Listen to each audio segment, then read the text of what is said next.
Looks like we're live. All right, all right. Got it going on my phone there. All right, we might as well start it up here. Not gonna wait for more people to show up. So, okay, here we go. Three, two, one. All right, guys, we are back on the Jungle Podcast. We are doing our yearly SEC preview. If you've been otherwise engaged with other sports and you didn't pay attention to that at conference or you don't know what's going on in the rest of the conference, hopefully we can help out here a bit. We've done this 2 years in a row, and it's one of our most listened to episodes. I think a lot of people kind of want that recap about a conference and they kind of want to know what to look for in the SEC plays. I'm hoping we can help out. We're starting this podcast with just me and Ryan, which I don't know if we've done a podcast together yet, but we'll have It's Matt and been Ben a jump in while. later. It's been a while, I think. I think last year maybe. Yeah, so this should be helpful. Ryan's been paying a little more attention to the larger SEC picture, so that's good. I'll learn some things also. Sorry, I can't bring a wealth of knowledge on what's going on in South Carolina basketball, but Ryan might be able to. So, any big picture SEC basketball about the other teams? Yeah, it's I think it's an interesting year in the SEC, just in the fact that there's a lot of I think there's more unknowns than there are knowns this year, right? Like a lot of teams have had slow starts, and honestly, the out of conference schedule for the SEC, besides maybe three teams, has not been great. So there's a lot of unproven teams out there that I think want to get into SEC play a little bit to figure out who they are. For example, Ole Miss right now obviously is the one that everyone is curious about with them being 13 and 0. But they really haven't played anyone of significance, right? I think if we look back to Auburn's season back in 2017, 2018, we had that stretch where we really didn't play a lot of people that were that good, and then we went undefeated and went into conference play. And there were a lot of unknowns about us then there too.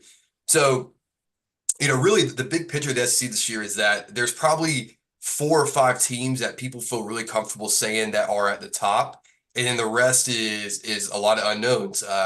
We'll kind of sort itself out throughout the conference play, but we can kind of dive into some specific teams here in just a minute. But I think that's probably what to kind of know going in is that you have your four teams, obviously Tennessee, Kentucky, uh, Ole Miss is ranked 22nd, and then us.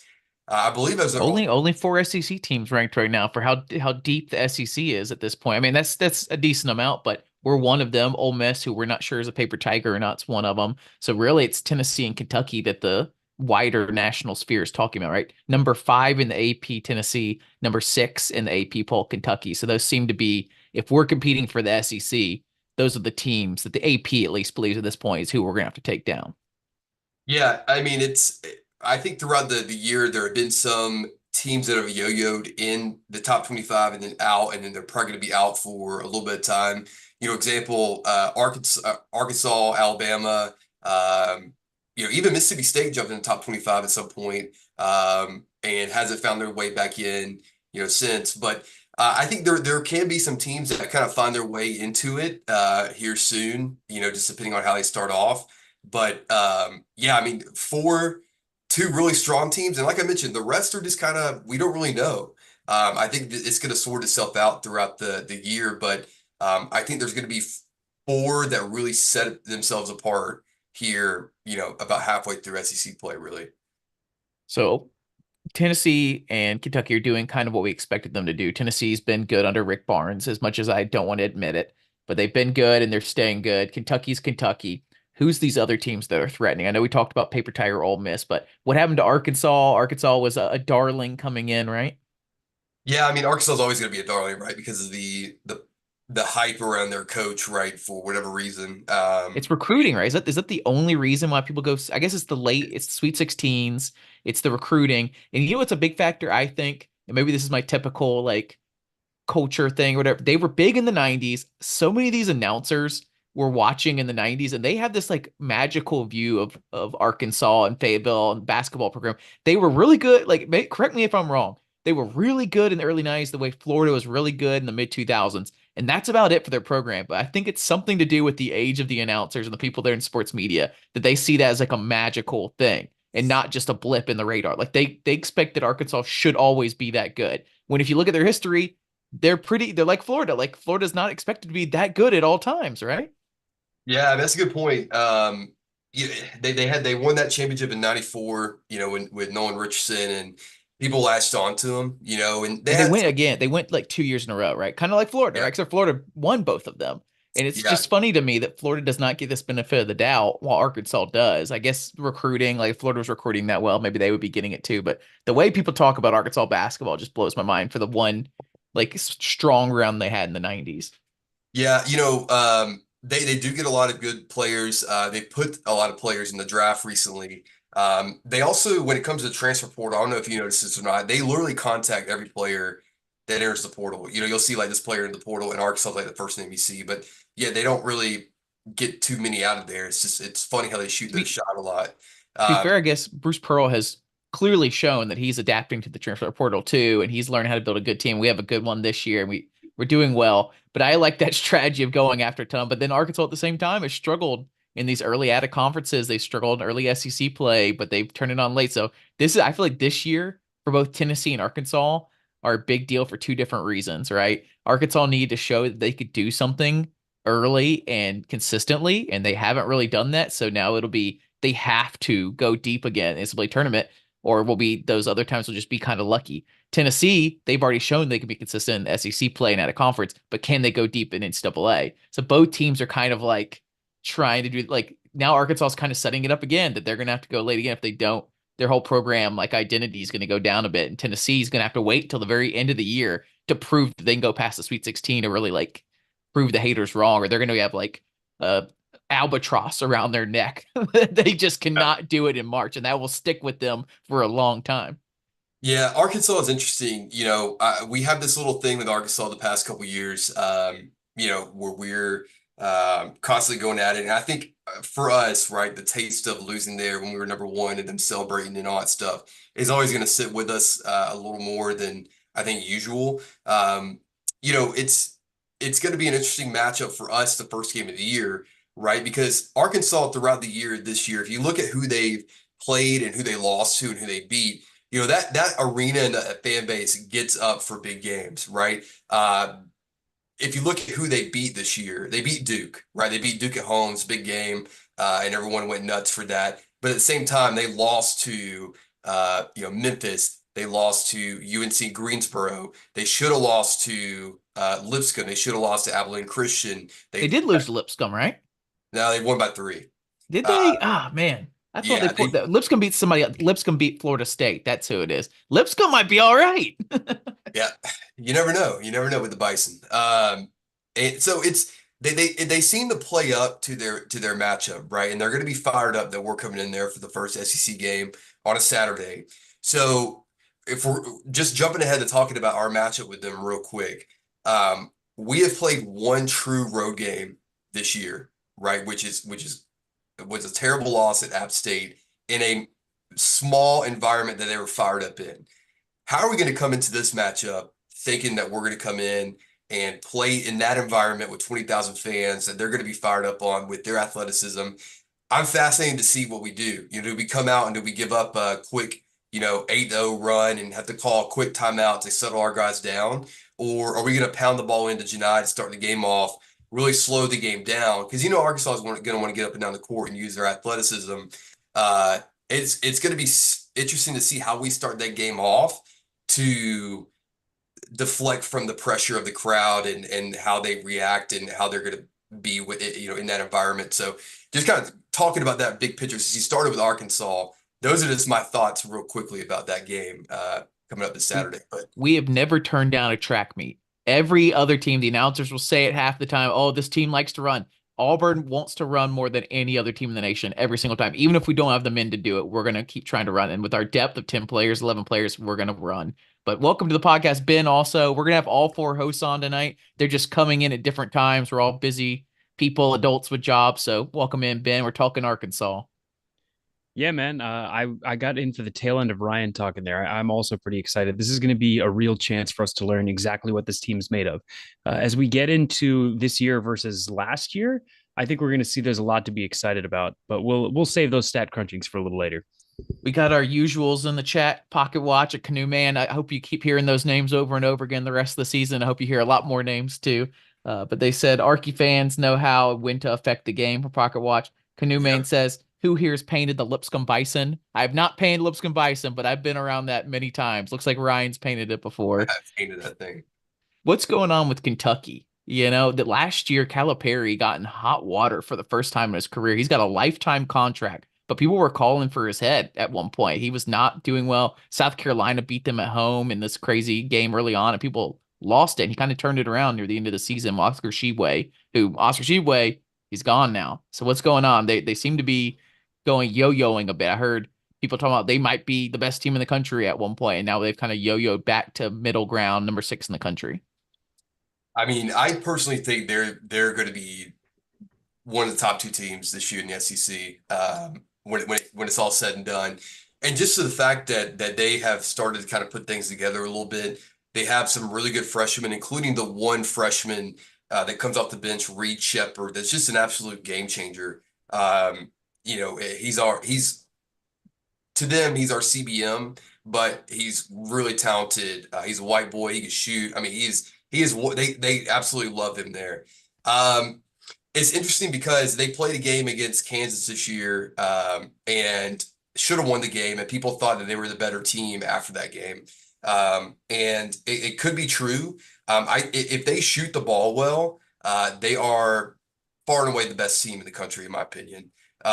They're leading the SEC in 3-point percentage. It's just, can they make their shots? If they make their shots, they're pretty unstoppable. They have some 3 7-footers, I believe, that are just absolute game changers. They are extremely lengthy, but this team is streaky, and it's who are you going to get on any given night with them can either determine a win or loss. Honestly, they're not. I don't think they're going to be that consistent. It's just any team can beat them on any night, in my opinion, depending on how they shoot. I We mean, play UNC Wilmington Kentucky. proved that. We play Kentucky only. They didn't lose to them, right? Did they lose to Wilmington? They No, they just did. They lost in Rupp Arena. wow. This is what a strange year. Yeah, Arkansas loses to a weird UNC team. Kentucky loses to a weird UNC team. That's another one of those don't take for granted. The 52 in a row at a conference home wins from Bruce Pearl's Auburn Tigers. We only play Kentucky once this year in Neville Arena, which is kind of surprising. We did that 2 years ago when we had a great run. So that's a good sign for us schedule wise. So get ready to take your pants off. Get ready to do another Pearlville, which I really hope you guys do. I hope you do it even earlier than that. I hope you do it for well, there's a Wednesday Alabama game, so that won't do it. But maybe you'll do it again for Kentucky. I don't care if they'll say that we're just doing it for them. Do it again. That'd be really fun. And we only played Tennessee once this year. We play in Knoxville. And it's been a couple of years since we won in Knoxville, right? I mean, we don't play there every single year, but maybe that that first SEC championship team was the last time we won Knoxville, or 2020, we beat them there. okay. Samir Dowdy went off that game. And oh yeah, that was right when we were turning that corner and we thought we had something going before they canceled the season on us. Ah, that was brutal. And Yeah. we end the season with usually we've been ending the season a lot with Tennessee games, which has actually been oh, it's been interesting. But we end the season with Mississippi State at home, at Missouri, at home against Georgia. So we end with a lighter schedule there. So if we're in contention, those last 3 games will be good. Is there another team you want to talk about? We talked about. I feel like maybe you could dive a little deeper into Ole Miss. Hang on, Flanagan's there before now. we move on from Kentucky, really quick, just so you have an idea of how brutal the analytics view the SEC as right now. Kentucky's going to open just before us. It'll be a good scout game if you enjoy college basketball. Saturday afternoon at 12:30 Eastern is when they tip. They're in Gainesville, where Auburn still has not won in a long time, and the ESPN matchup predictor has Florida winning that game 61%, almost Wow. 62%. Wow. That's Yes, so crazy. We that's home talked. field advantage. Florida's unranked in part because they don't have a marquee win yet this season. We are going to be getting Florida a little later in the year. They gave Baylor a run for their money. They lost that game 95-91.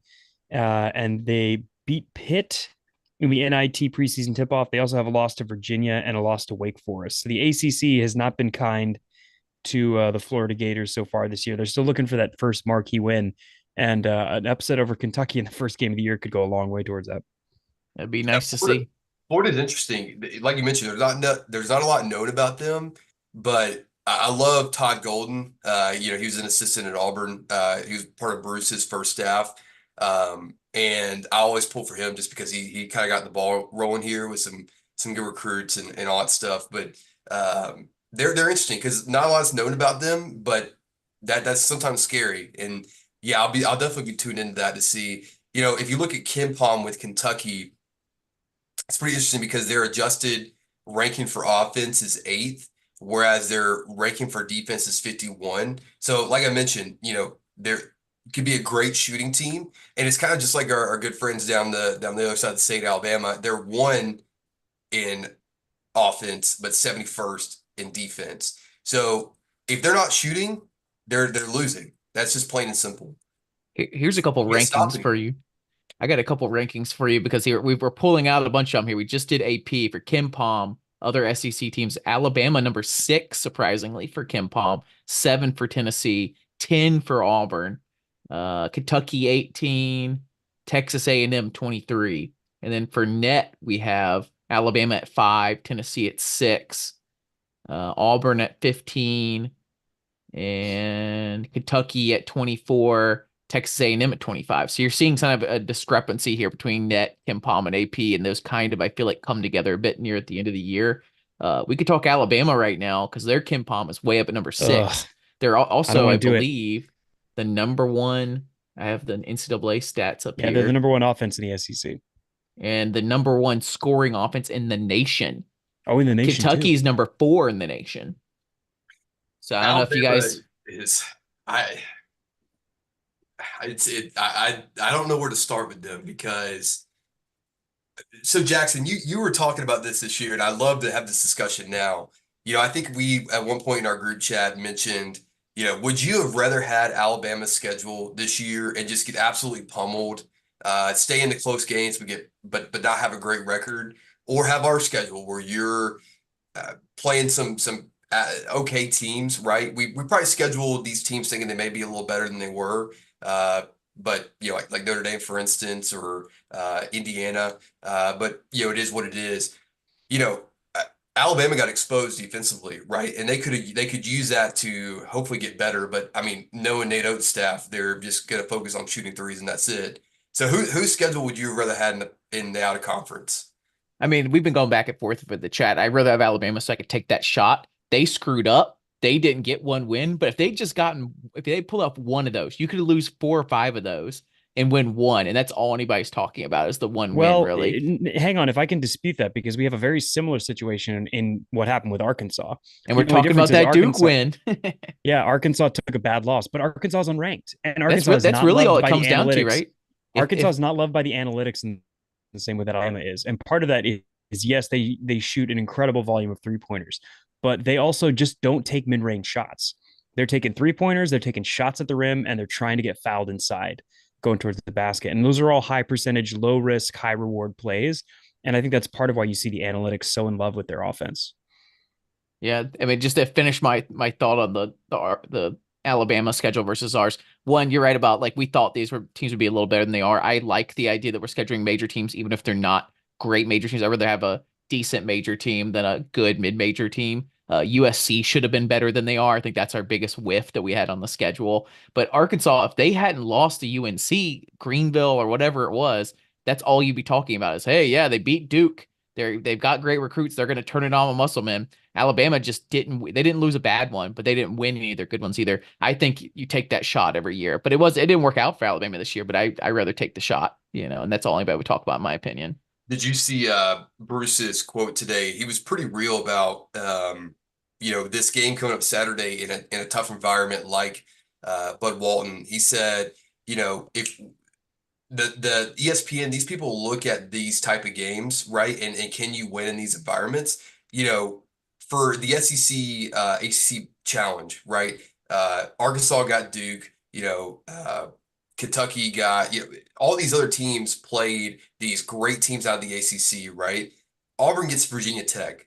He was like, we got to win these games on the road to show that, hey, in these big time matchups, if you come to our place or we could go to these environments and bring a good competitive game to it. I find that fascinating because, we deserve to play in some of those type of games, but we're just not getting the love from these type of matchups. And that's why I feel like the significance of this game Saturday is so big, when it comes to future scheduling for these, conference challenges, if you will. And I think on this podcast, I'm probably the most concerned about our brand than anybody else. I'm always like, I want to be in the top 25 as much as possible, even if it's bullshit or even if it's not, a big deal. I want to stay in the AP 25 for branding reasons. I mean, Arkansas, same thing. Like they're getting that Duke game because they won a national title in the 90s. They just have a brand that says like, hey, people should be watching on TV, and Auburn doesn't have that brand right now. So I'm just hoping by the end of Bruce Pearl's era, we start getting those. But I'm looking over here. I believe it said scoring offense for Alabama is number 1 in the nation at 92, but also they lead their top scorer, Mark Sears, 19.3 points per game. Is that the guy I assume we'll have to shut down if we want to do this, or is he going to score 30 points on us? No, he's going to get his points. Yeah. I mean, their volume shooting team, right? If you go look at their box scores against these matchups they had, they were shooting over 43s a game. I mean, it's just they're never out of a game just due to the amount of threes they shoot. I mean, they shoot themselves out of the games, but they could also win a game due to that. They're also rebounding remarkably well despite shooting so much from distance. They're averaging over 40 rebounds a game, which is pretty impressive, especially considering that they're a little undersized this year. Their big problem seems to be their assist to turnover ratio. They're averaging 16 and a half assists per game, but they're turning the ball over 11 times, which is a little high. The rebounding thing's interesting because when you're a team that shoots so many outside shots, right, you're not getting a lot of rebounds close to the basket, right? It's a lot of hitting the rim hard, coming off, getting the rebound middle of the paint, outside the paint, stuff like that. So that actually doesn't surprise me that much now that you said it, that they're leading their rebound numbers are a lot better than maybe we think they should be. Yoda Super Chub says, my issue is the teams they played that they lost to weren't great defensively either. So they might believe that some of this offense from Alabama might be a little inflated, but we can hope at least. Some of it's that, but they're also shooting 39% from 3 this year. I remember Matt joking about me saying 38% was wish territory, but here we got Alabama through 13 games shooting 39% from beyond the arc. Unreal. Alabama's 8-5, but number 6 in KenPom. I wonder how much that is. They're just playing. They're messing with the statistics. I know KenPom puts several statistics in that doesn't just rely on win-loss record, kind of like some other ones do. But I wonder if that there's stuff in there there's stuff in there that really accounts for your strength of schedule in terms of like expected points and the quality of team that you're facing. That's part of what makes basketball superior to a lot of other sports. Is there is such a thing in basketball as a good loss. If you play well against a difficult team in a challenging environment, your KenPom scores and your analytics are going to reflect that, and that's going to go to your overall seeding that matters in your playoff at the end of the year. Let's look at some of these other SEC teams here. The biggest ones, I guess I'm kind of asking you guys because, like I said, I have not paid attention quite as much as I would have liked to. Another sweetheart coming into this year was Texas A&M with Buzz Williams, right? They were ranked. I believe they made the NCAA tournament last year, right? Or was that the year that they just barely missed? No, that was last year. Missed, 2 years ago. Okay, yeah. Did you borrow a year? But they were ranked coming into the year, right? Texas A&M, or at least there was a lot of talk about them. Like they might be able to turn the corner. Yeah, they had a lot of guys coming back. And they obviously went to the SEC championship game last year as well. And they're 9-4 right now. Is there any other thoughts on why they're not, turning that corner like they thought they might, or they might still do that? I'm going to go and look at it, but interestingly enough, A&M is one of those teams that we're only going to get once this year. They're going to come to Neville, and then we will not see them again unless we see them in the SEC tournament, which, to me is kind of a relief. I don't want to see Buzz Williams any more often than we have to after we saw him 3 times in a year, and he handed us 2 losses. We play them second. We play at Arkansas on Saturday, and then we play at home in Neville on Tuesday. Quick turnaround to play Texas A&M. Buzz Williams. That is a recipe for a rare home loss under Bruce Pearl. Buzz Williams has had our number. We talked about it last podcast, but it's annoying. And Buzz Williams might be the coach in the SEC that can beat Bruce with enthusiasm and being on the court too much. which if you want to look something crazy, you have to look up Shaka Smart playing defense as a coach last weekend. So watch out for Buzz Williams out on the court. Give him a little booze, do something to let the refs know that Buzz Williams is at half court. I'm here looking through Memphis's schedule. Memphis is basically playing in the SEC this year. In the off season, in the out of conference schedule for their season, they played at Missouri, where they won. They played Arkansas on a neutral court, who they beat. And then in December, they lost to Ole Miss, who still remains undefeated. And then they beat Texas A&M in College Station, which is pretty wild to think about. They also, I think, handed Clemson their first loss, and they beat a ranked Virginia team. And then just before they finished their non-conference, they won at home against Vanderbilt. Only by 2, but they've still beaten, I think, 4 of the 5 SEC teams they played. So good year to not be playing Memphis. Let's go through the rest of these really quickly in the SEC. The rest of them I don't think have quite as big storylines, but we'll go through them in schedule with our schedule. We play at Arkansas, then at home against Texas A&M. Then we play our second home game on Saturday against LSU. Any thoughts on LSU post Will Wade? Not great. Not great. They can't recruit like they used to. 8-5 right now. The analytics are not behind them. They don't really have any marquee wins. They had a nice win in overtime over Wake Forest on a neutral court, but Wake Forest is not exactly great. And they started off the year 1-2. They lost to Nichols at home and then to Dayton in the Shriners Children's Charleston Classic. So LSU struggling. ESPN gives us a 91% chance to win that game. All right. Yeah, Neville Arena, And then the next one's at Vanderbilt in Nashville. Shout out Auburn Nashville Club. Matt will most likely be there. I'm sure the crowd will have plenty of Auburn people there.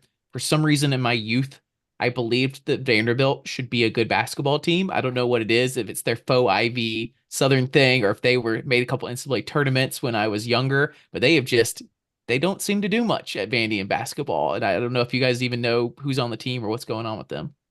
There's 7-footers gone, which I'm happy about. Yeah. Still irritating. They beat us in Nashville, last year, right? Or was the year before? No, it was last year. KD's heroics almost sent us to overtime, and then we gave up a basket at the buzzer. Yeah, that no matter who they have, no matter how bad they have, we see ghost, in that place. So I'm never going to discount playing there, no matter how good or bad they are. I fully believe it's the raised court. It plays with people's brains. People think they're going to fall off of it or something weird going on in that jacked up arena. It's the benches on the sidelines. Maybe that's it. Bruce likes to call his plays in and yell at him, and then he's off underneath the goal for some reason at Vanderbilt. It's so strange. This might wind me up on old takes exposed, but Vanderbilt, they're not playing good basketball this year. They've got 5 guys averaging above 25 minutes already in their non-conference where they've only won 5 games. They're averaging 10.5 assists to 11 turnovers. And Jackson, you'll love this. They're only shooting 29.7% from 3. All right. Love it. It's like, what's going to happen, though. They're going to hit like 6 threes in a row to start the game on us. So now that you said it out loud, we then play after Nashville. We play Ole Miss at home for the Flanagans coming back. That'll be a Saturday game. So I'm sure that'll be interesting. I believe Flanagan will get a good entrance for now, but if he goes off for too much, it'll start getting a little, chippy. Then we play Alabama at home, or no, we play at Alabama Tuscaloosa. Then we play at Starkville after that. That'll be a tough 2-game run. Mississippi State, I don't think, is supposed to be so great, but I believe, like you said, they're in the top 25 at some point this year. So just having back-to-back at Alabama, at Mississippi State could be a recipe for a little skid. It's going to be a hard one, even though they're missing Tolu Smith. They're playing good basketball right now, and they're actually one of the few teams favored to win on the road. They're at 12-1 South Carolina to start the SEC season, and ESPN matchup predictors got them about 54% to win. But Mississippi State is one of the few teams that we're going to be playing twice. I don't know if we mentioned that. It's Alabama, Ole Miss, Mississippi State, and Vanderbilt. Matt is in the house. We're going quickly through the schedule to talk about the other teams. We'll come back to our schedule to talk about what we think is going to happen. But welcome back, man. We got all 4 in. And Georgia. Play Georgia twice. Oh yeah, no, Georgia ends the season. That's right. And he brings the facts immediately to correct us here. Good job.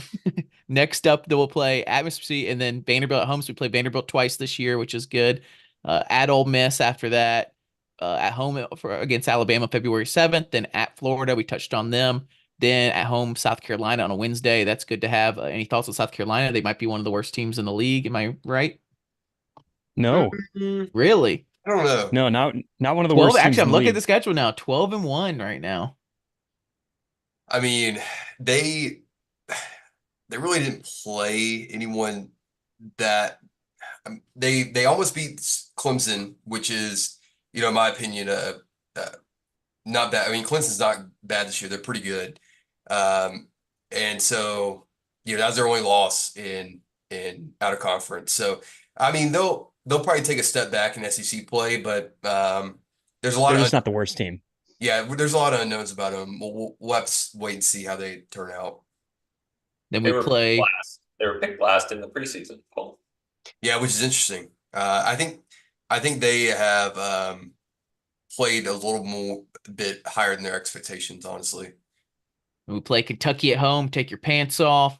Then at Georgia, we've had a couple strange games in Athens, even though Georgia's not been good. Any thoughts on Georgia? Have they turned the corner with Tom? Who's their guy? The old Florida coach.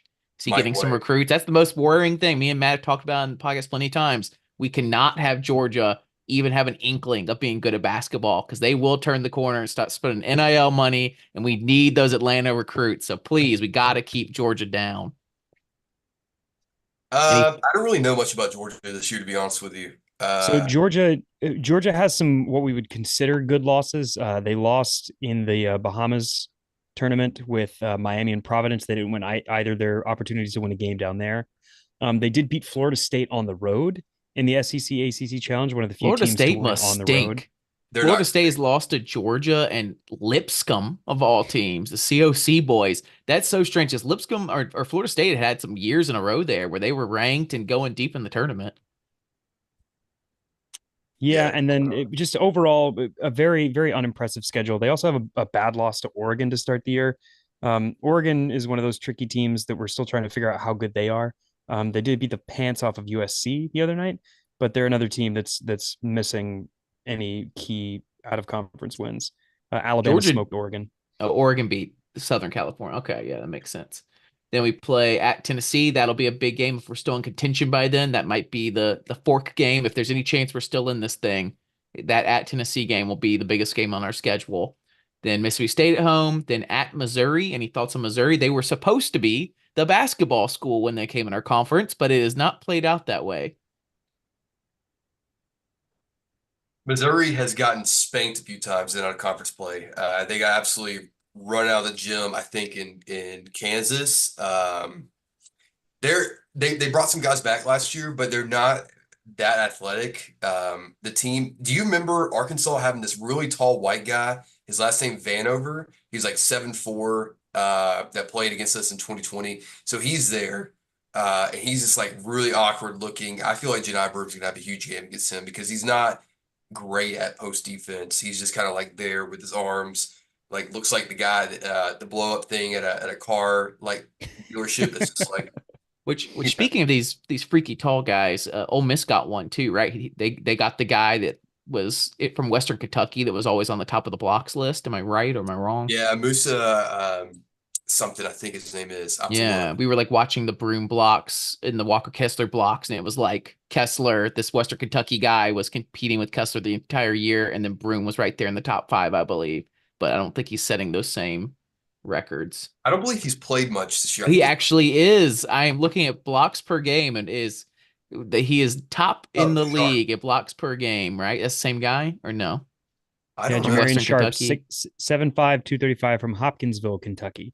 And he used to play at Western Kentucky. And 2 years ago, it was him and Walker Kessler going back and forth for the block battle. And luckily, I believe Walker ended up number 1 in the nation, and Joe Broom was in the top 5 for a lot of that season. Right now, the top 5 blockers are Jamarian Sharp with 2.5 per game, Jonai with 2.0, and then a player from Missouri, Tennessee, and Arkansas. So Jonai's up there. You know how we love the blocks in this podcast. So that's Missouri. I believe we have one last game at home against Georgia. So if we're really in it this year, hopefully it'll be like that South Carolina game that me and Matt attended 2 years ago, and we're celebrating against an easy Georgia team at home. But we will see about that. The last thing I wanted to do from a big picture SEC standpoint was just to look through the statistics here. And then after that, we can kind of get into the more Auburn specific thoughts on us going into SEC play. Points per game. Mark Sears, we already talked about, 9.3. Antonio Reeves, a guard for Kentucky. You might have any thought? Actually, just tell me what your thoughts are on these top 5 guys here. A Kentucky guy, South Carolina guy, an A&M guy, and a Missouri guy. Anybody watching any of these guys? The Mark Sears one is I mean, he's just a volume scorer. He's pretty much all they got this year from a guard scoring standpoint. I mean, he runs the offense. He's going to be that guy. It'd be interesting to see an SEC play when, you know, a lot of athletic point guards are going at him, how he does. Antonio Reeves is also a volume type scorer. He came back. He was on Kentucky last year. He came back. He's a really good shooter. The rest of the guys, Wade Taylor, he was all SEC point guard last year. You know, it's interesting. Texas A&M is not having a great year offensively. Like, they just can't really seem to figure it out. Their numbers aren't that great. But I don't know if it's just he's taking things in his own hand a little too much.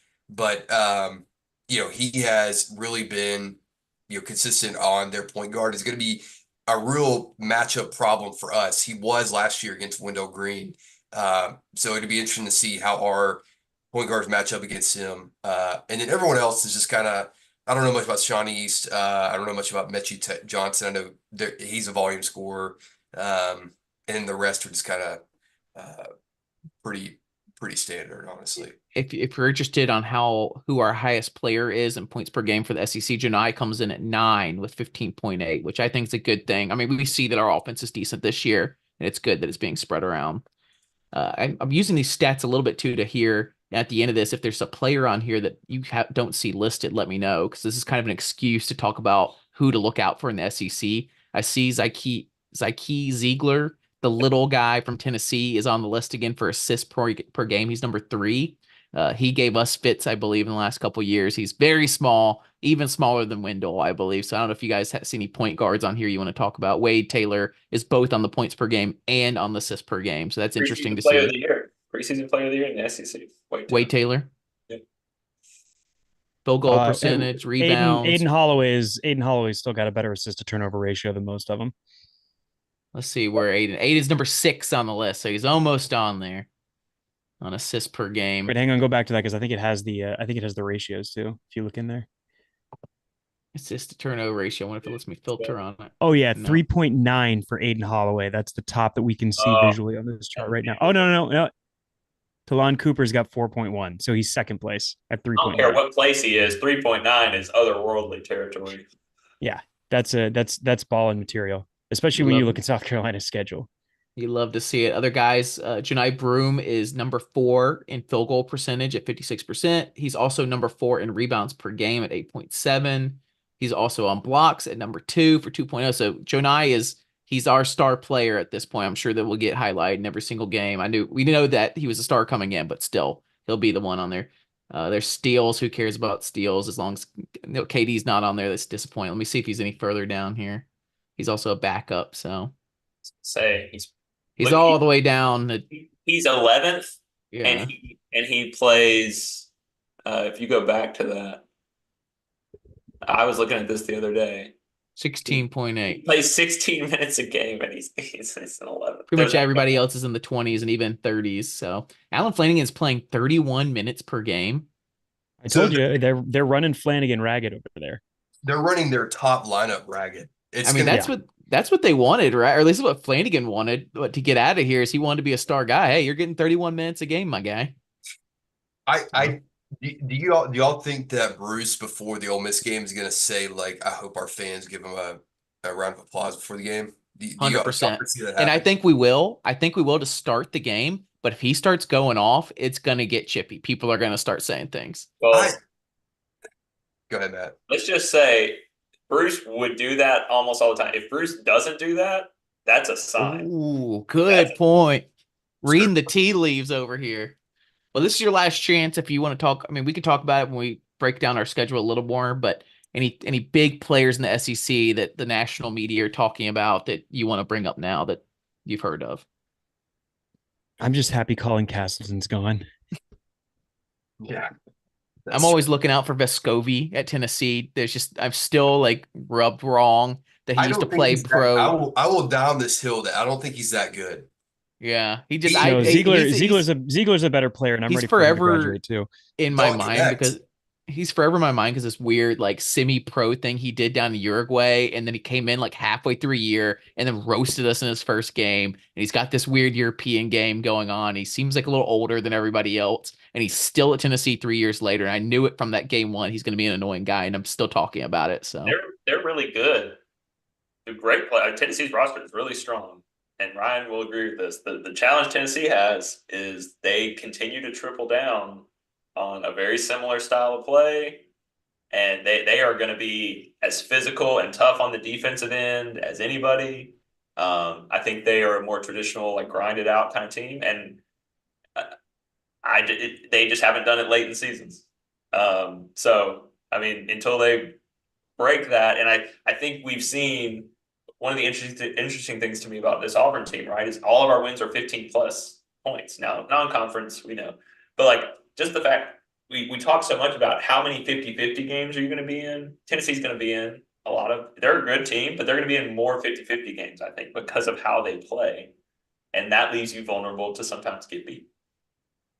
pocket watch for the Flanagan situation. There will be plenty of signs there if you're talking about Flanagan. I'll be interested. That's an interesting one because you can yell certain things, but if someone shows up with a Flanagan side that's like anti-Flanagan, I have a feeling somebody from the admin department will walk by and be like, "Hey, yeah, if you sure you want to hold it up, we can give you like some pom poms or something. If you don't, like we'll see how like we police that situation because it could look bad for us if from a recruit standpoint if we're like roasting our transfers that leave. It's the first time we've had to really. I guess Justin Powell, we had to deal with that, but we didn't play him.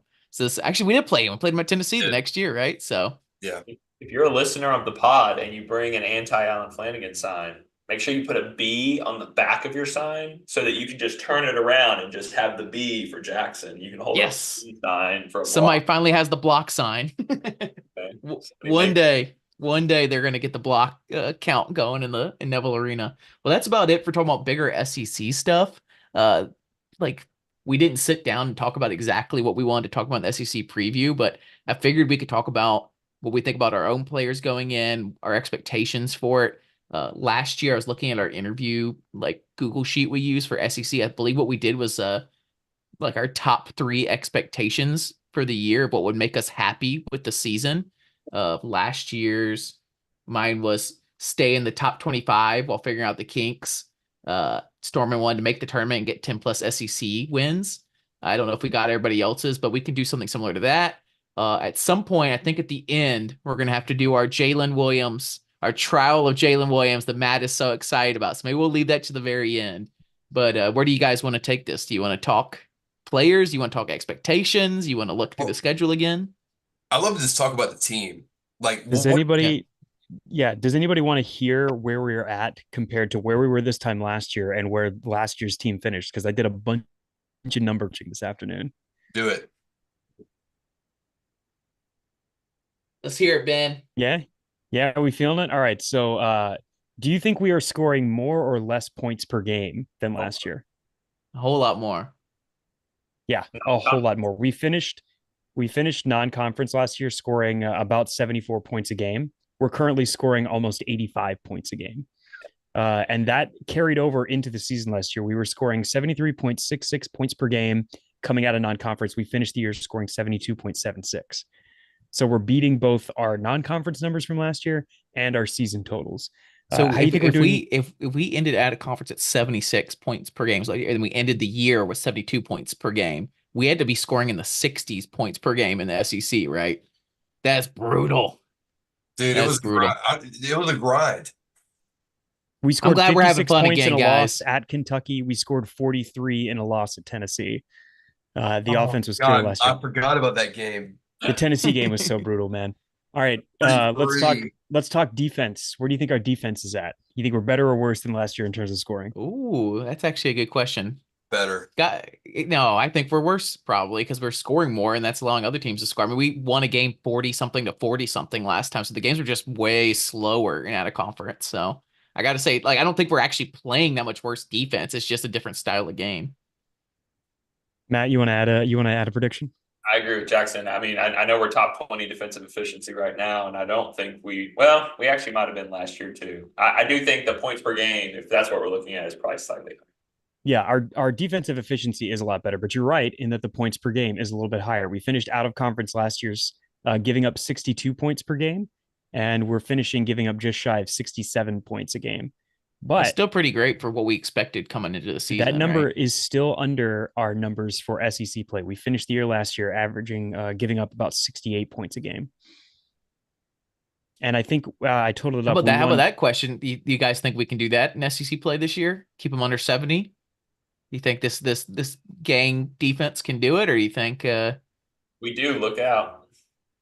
I also think because we can score more, we're not going to have to worry about it. Last year, we only won 5 games out of the 34 that we played in which we allowed a team to score more than 70 points. Mm.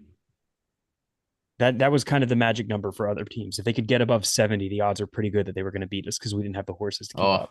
I'm getting like flashbacks from last year. Now it was only last year, but like I blocked out so much this. I remember that being like, we do not win games if we can't score 70. Like either that or we have to keep if anybody scores 70 on us, we're done, so. And that was all we talked about last year was like got to keep them below 70. Or it was the race to 70. If we could get to 70 first, we had a good chance of holding on. Yep. All right, what do you guys think about rebounds?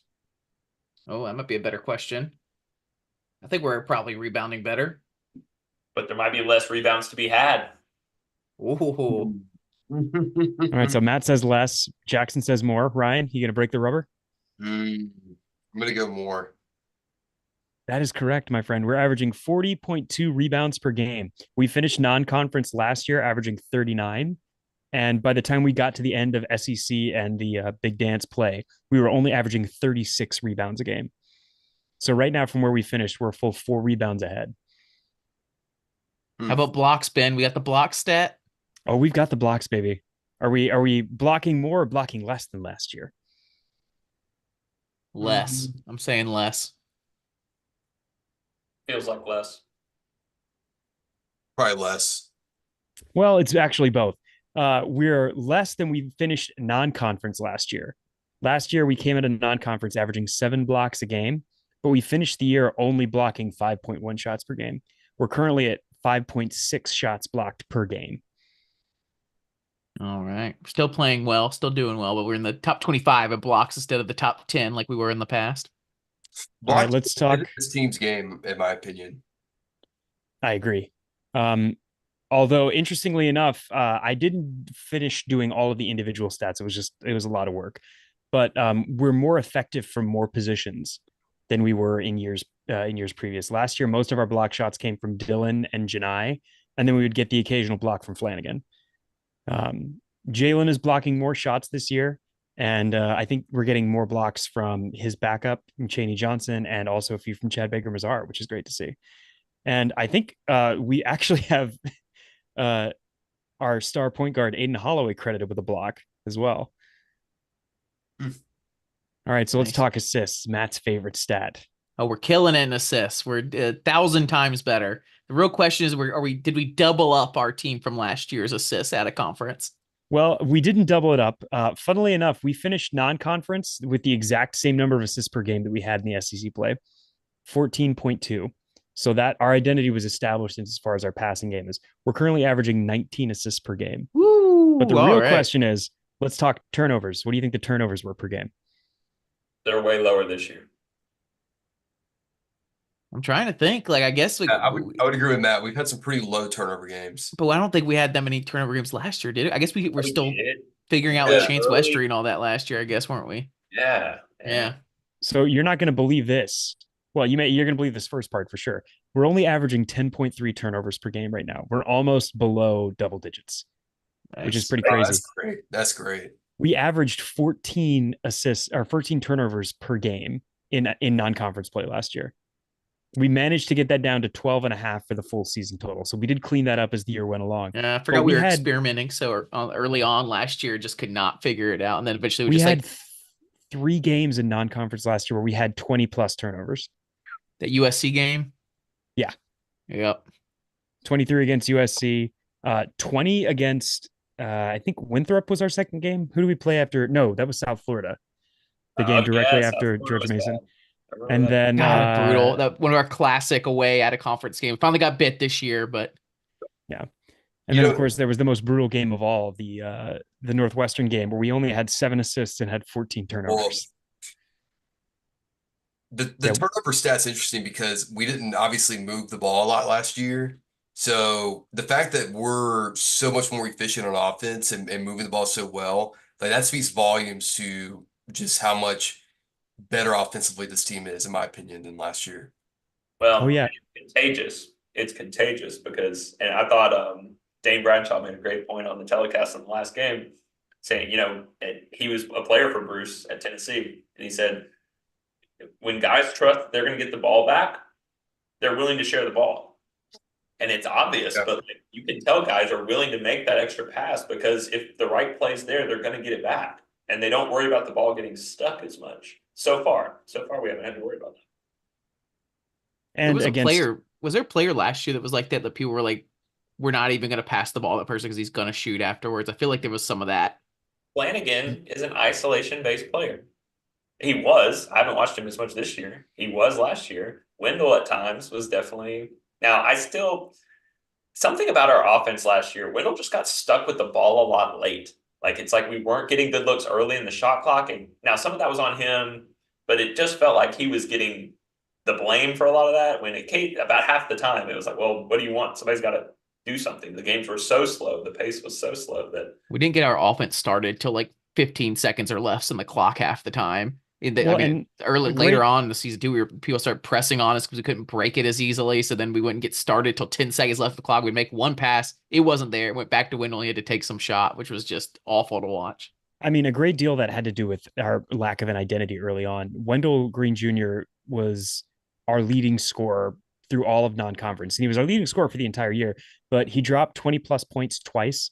He also had games, 2 games of 16, another game of 17. But you're right about the ball just sort of sticking. We had 6 of 12 games in non-conference last year where we were negative in the turnover to assist game. Wendell did improve his game somewhat going into conference play. He averaged 12 and a half points in non-conference and averaged 13.7, so almost 14 by the time we got to SEC play. Who wants to guess our most improved position in terms of points per game? The two. Yeah, it's got to We be didn't do nothing from the two last year. Oh yeah, we were averaging 3.5 points from Zep Jasper in non-conference, which went down to 2.8 by the end of the year. So by the end of SEC play, he was barely giving us anything. We're currently averaging 8 points a game from Zep. KD's production is down slightly. He was averaging 9 points a game in non-conference last year. This year, he's only averaging 7.6. So small dip. So much more effective. Oh, Much more effective with those slightly less points. unbelievably so. KD shot 9 threes in our first game and made 2 of them. He was brutal for us. Can you imagine Katie shooting 9 threes on this team? Can you imagine that? he'd be pulled in a heartbeat. Yeah. You know what's interesting that we haven't seen this year, that I will be curious to see in SC play. We had a lot of close games last year, right? On like who gets the last shot. We haven't had that. We had not had that yet. Yeah, we talked about that last podcast that we're worried that that is something we haven't figured out yet. And it would have been nice to have figured out who's our go-to guy at the end of the game at this point. We don't even really know who our close game end of lineup really is, you know? No. Yeah, we do. Yeah, we do. We absolutely Do do. we? Oh yeah. I think we do at the 3, 4, and 5. Who's the three? It's Chad Baker of Zara. It's Chad Baker now. All I agree. right. All right. That's It's- really you the only get- question. So. Watch it. You got to watch in these out of conference games. You have to watch the end of the first half. All right. Do you guys want to play a little better and worse with some of our returning guys? Quickly, Oh wait, no, we have quickly. one. Speaking of CBM, we have one more thing. Better or worse than Flanagan Better in terms of what? in terms of scoring? Worse. Probably better because Flanagan really played that Flanagan well played until it. SC play. Chris Moore started last year. Yeah, I'm gonna say better. Yeah, better. Yeah, better than him in his out of conference play. When Flanagan was coming off the Wow. bench, he was only averaging 7.6 points per game. Chad Baker Mazara is currently at 9.2. What a strange Flanagan year finished the last year- year. This is fascinating. I love revisiting all this stuff. I didn't even want. I forgot about last year. I didn't want to think about it. My mind is still blown. I'm like still. I'm like just. I'm blowing my own mind right now, remembering that Flanagan had that weird time where him and his dad stepped away from the team for a couple weeks, and then had to come back, and then didn't start because of the weird thing that clearly was like not what people were trying to play like it was. There's clearly some bad blood going on there, and then then of course, why would he expect to be like honored as like the go-to guy in this team after he did that? Like, I don't know. Well, Yeah, and I also forgot we were missing Janai and Jalen each for one game. We played an entire game each without one of those guys, which is crazy to think about. Also, there was a 6-game stretch. Well, I don't want to spoil anything yet because now we're going to play better or worse. All right, Chris Moore, better or worse than last year? way worse. Worse. Technically, yes. And out of conference, Chris Moore was averaging 6.5, almost 7 points a game. He finished the year averaging 3.5, which is what he's averaging this year. So Chris Moore is sticking with his same number from last year. His season total, he's given us 3.5 points a game. Jalen Williams. Well, thanks for playing defense. the trial of Jalen Williams, better or worse? Better. Better. I feel like it's better, but I don't think. I don't think it's because he's playing necessarily way better. I think the offense is just playing a lot better. He's had a lot of games this season. We talked about that he scored a lot of like great alley oops, a lot of great under the basket when there was a lot of fast breaks points. You know, I think last year the scoring was just so bad he didn't really have as many opportunities. So this is corrected for the fact that he did miss a game last year. Jalen Williams is better. He's better than his performance out of conference, and he's better than his performance for the year. He came out of conference play averaging 10 points a game. He finished the year averaging 11.2. He is currently averaging 11.5 points per game. All right. You know the thing I always say is like Jalen always plays with his matchup. Do you think those demons are being exercised right now? Because the past few games, maybe his matchup has been great, and that's why we've seen a great Jalen. The trial is coming, guys. The trial is coming for Jalen because it's just going to start this whole combo. We're almost there. We're almost there. All right. Do it all, Dylan Cardwell. Better or worse? Better. He had some decent offensive games this year. Way better. Better. Yeah, for sure. He's better than out of conference and better than regular conference. He's averaging 5.3 points a game right now. He was averaging 4.9 in out of conference and only 3.7 in SEC play. His minutes really shrank once we got into conference play. Trey Donaldson. Free throw percentage from last year? I do not. Trey Donaldson worse. Trey Donaldson worse just because he's got less minutes. Trey's better. Actually, I guess he was a freshman last year, so he wasn't playing that much. Never mind. I'd turn it back around. You're right, Matt. He's playing better. He's playing more minutes. Ryan? Trey? Yeah, Trey Donaldson. Better. Infinitely better. Trey Donaldson is our second most improved position at the backup point. He was averaging 2.5 points per game and out of conference. That stayed all the way through conference play. He's averaging 7.5 points a game right now. So that's a 5-point plus for him. There were 6 games, so more than 50% of out of conference, where Trey Donaldson did not score a single point last year. All right, one more. Janai Broom. Ooh, this one's actually I'm gonna say better just because the offense is so much better right now. Better. Yeah, Janai has been elevated by everything around him. He averaged 12.18 points coming out of non-conference, finished the year averaging 14.2 in SEC play. He's currently averaging 15.8, almost 16 points a game. What I'm hearing is, this is why you come to the Jungle podcast, ladies. I'm hearing that we're scoring more points this year. That's what I'm hearing.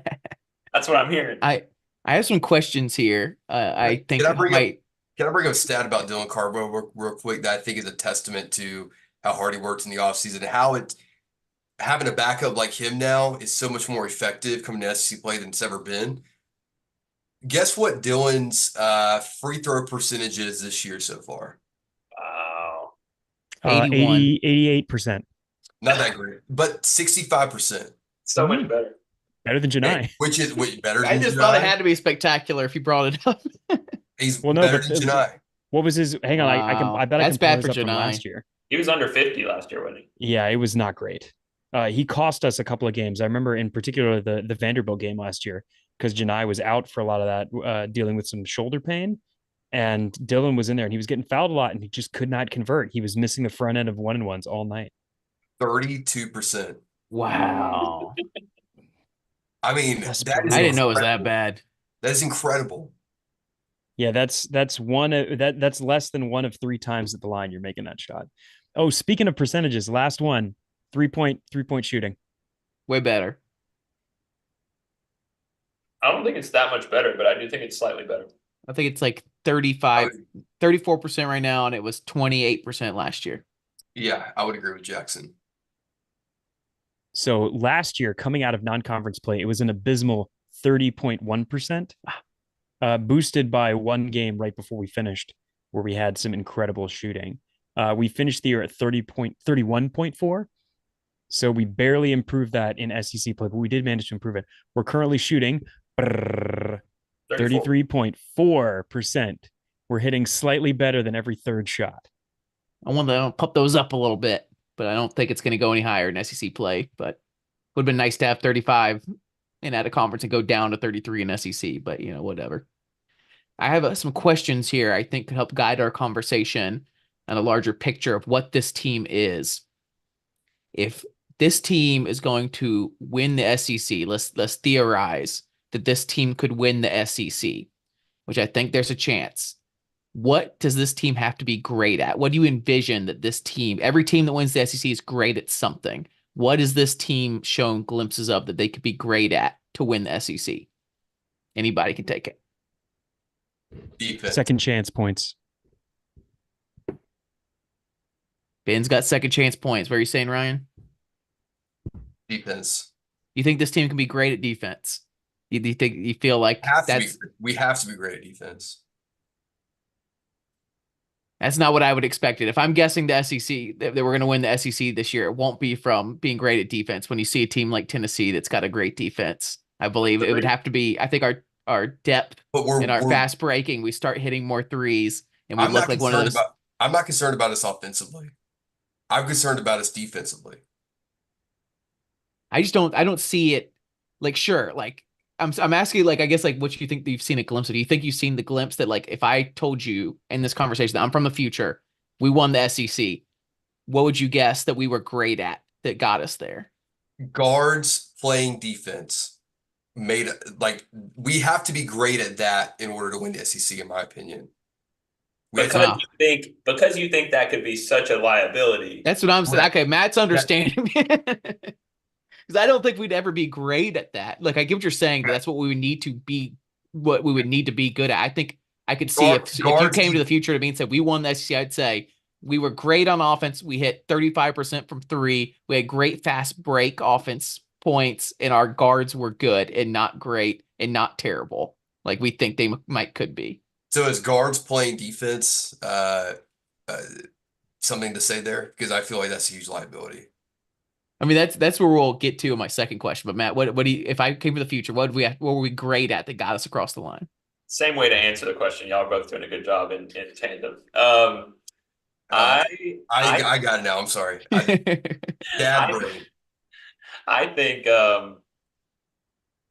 having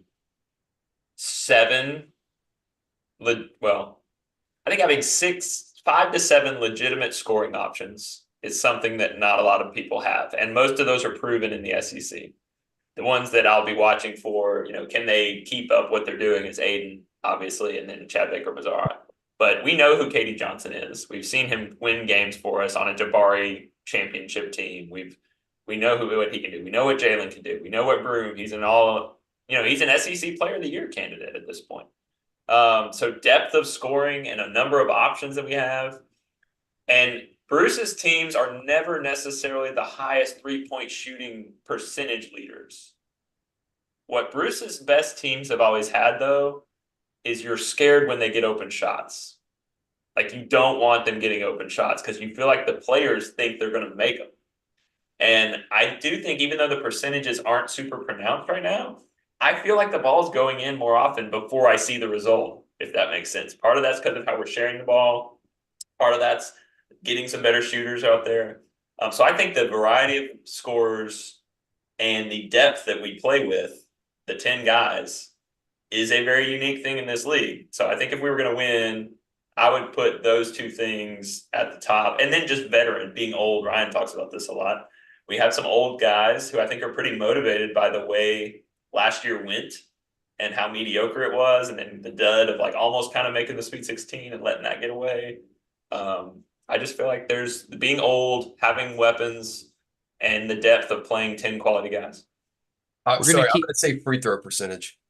free throw percentage. All right, Ben. right. No. You can't come in here and step on my content like that. Come on.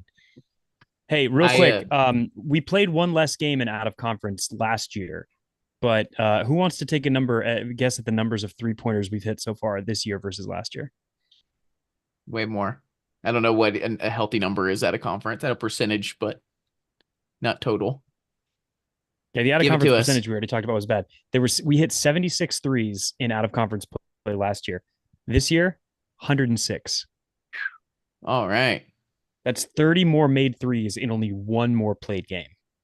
All right. So the other side of the coin, my question was, what if I came from the future and told you we won the SEC? What were we great at? The next one's the other side of that coin. I came to the future and I said, we didn't even make the tournament. What was it that was our Achilles heel that you might have seen this time? Maybe we'll start Matt. Matt looks so confident right here. Well, I just think that was a good way to put it. Like, yeah, it's so easy for people to forget at this point in the year. We think we have such a good team. They're fun to watch. You're going to have to win 9 half your SEC games to get to 20 and be on the bubble. I mean, I think we would be in that scenario, but let's not test it. So can you win a majority of your conference game? That's a real possibility. Injuries.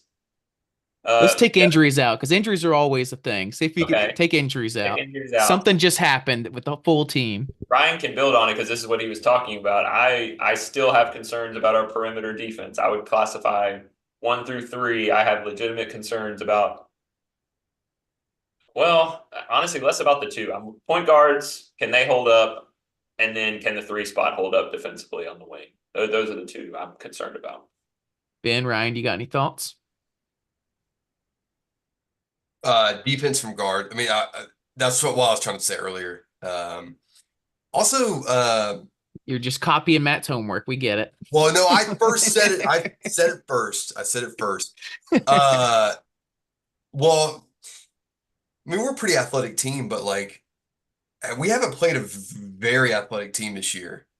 Yeah, let's talk about that, Ryan, because you've been there in person some. And I think at times, I mean, I don't want to be putting words in your mouth, but I feel like you've at times said we are a little slow. We look like we get very content, and I don't know. I that's where defense. I mean, it's all defense, right? I think we all feel pretty confident about our offensive ability. So like, are we going to be able to hang in there and go through periods and stretches of times where we're able to focus in on what we're doing defensively in the game? Because like Penn, for example, we got it by 20 and we just kind of laid down, and next thing you know, it's a 10-point game. And you know, we have not had that experience yet with a good team, in my opinion. We have had that experience with a bad team. I don't know how you felt, Jackson, but the first game of the Legends tournament, it really felt like we were a team there on a mission. That game against Notre Dame, obviously Notre Dame we now know is a pretty bad team, but from tip to finish, I really felt like we absolutely dominated that game in a way that a superior team should do to an inferior team.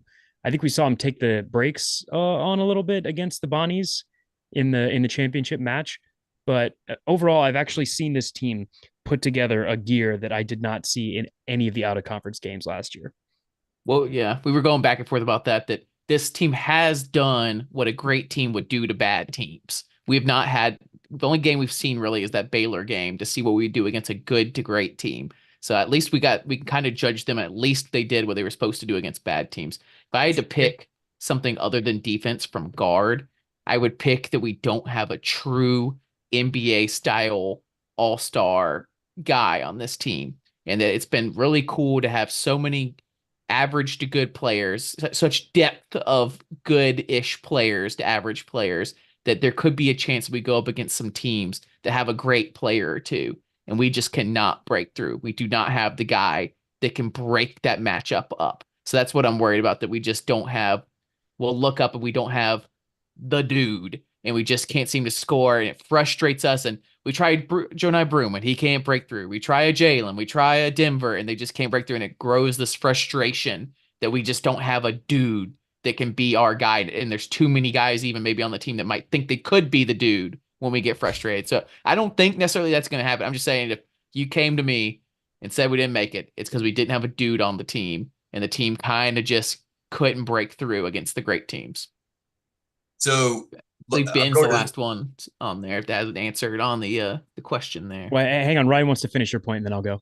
Well, I was going to go to the chat real quick because there's some. Okay, hang on. Well, There's some great before we points go in to the chat. before we go to the chat, let me just say that to follow all of that up, I think the number that is going to tell us whether or not the wheels fell off at some point this season is going to be in the minute spread.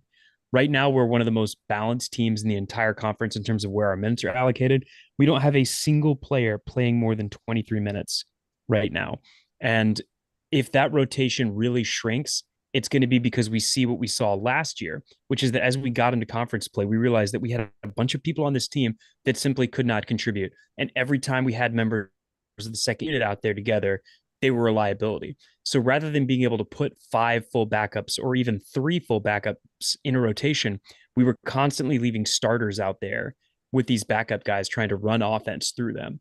And so if we see the minute disparity really start to change as we go through this season, if we see Janai playing closer to 30 minutes a game, if we see Chad Baker-Mazara's minutes going down because we feel like he's become a liability in conference play, if we see Denver forced to play more because KD Johnson can't defend as well, Vice versa.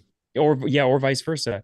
If we see Jalen just absolutely playing monster minutes night in and night out because Chaney Johnson was not ready for this level of competition, that's where we're going to know that the wheels have fallen off. That probably will happen by that. That's a really astute point, Ben. That is going to naturally happen. Janai's going to play closer to 28, 30 minutes a game in SEC play, like, because he's that good if he's not in foul trouble. So, like, but I think Ben has a really good point that our depth has to be a strength. It can't wilt or it can't wilt when we get into these big games. I think Ben said in a much more articulate way what I was trying to get to, and it put it even more concisely. If we were to be bad, it's because our starters aren't as good as other teams' starters, and overall our depth might be stronger, but their starters are better than our starters. But we'll we've see. Never had a dude except for Jabari Smith Jr. Bruce has never. I don't know. We had maybe not NBA dudes necessarily, but Bryce Brown was a dude. Jared Harper was a dude. Guys that you got them the bar and you felt real good about but it. to be fair, you're moving the goalpost. You're not talking about guys who are 6'4" or 5'11" and can hit threes. You're talking about not having the elite. True talent. though. True. Yeah. And I just want to make it clear that Bruce has won a lot of basketball games. Never, he believes his 10 are better than your 5. And this team might be the best representation of that. I'm not saying you're wrong, Jackson. I just think Bruce is very comfortable. I really think he likes this team, and I really think he likes where they sit. Ryan, you were going to go through some of the chat. The chat's really going off and has opinions on both these questions, what we have to be great at and what might kill us. So Yeah, let me know what you're seeing in there. I'm gonna read this off and then I gotta hop off, unfortunately. So farm data comes in. This is what might kill us this year is no NCAA tournament due to our guards not improving. Which is an interesting point, honestly. And that could either be offensive or defensive, to be quite honest with you. Because there are times where Aiden Holloway disappears offensively. He'll have games where he's hitting 3-4 threes. He'll have games where he's 0 for 9. You never know. Can he be more consistent? It's something to watch out. And this is against lower level opponents, so you expect a drop off, and so you're right. There's a risk there that he does not accelerate through SEC play, but instead goes the other way. Tony Barnhart said Aiden and Chad are really only the weak defenders. Everyone else is pretty solid. I agree with that. Trey's had some moments, right? We've been a little irritated with Trey at times. Not There- defensively. Okay. There are all some right. times where he plays Olay defense. Yeah. There's a few. I just think he has gotten better, and I think he's got a little bit of that bulldog mentality as the backup point guard. I like his approach. He may not execute it and move his feet perfectly, but I do think he's giving a lot of effort on that end for the most part, in my opinion. Tony Barnhart also says Chad has a lot of defensive potential, though. We can overcome lack of defense, prowess with effort, and what helps effort? Depth. So I think we're all pretty much. His effort's good. I'm just worried about him getting bullied. He's just small. Agreed. Really small and He not got into foul trouble against Baylor, right? In his He- first he- game. He I'll be commits curious to enough watch foul. if he gets into foul trouble early because he's getting bullied and then he overcompensates. So we'll see that early in SEC play if that's what's going to happen. KD has brought the best out of him, honestly. I think they're really close off the court, and I think KD is bringing him along into that. He is trying hard on defense. That's the thing I was curious about. He's trying hard. Some Bash Brothers second line depth going on. That second line's bringing the energy for sure. Tony Barnhart also says he's playing Genie here. He comes from the future, and he's got to say, guys, the weather in Phoenix was great. Played a nice round of golf for watching us play in the Natty. So maybe there's nothing that kills us. Who knows? Shout out, Tony.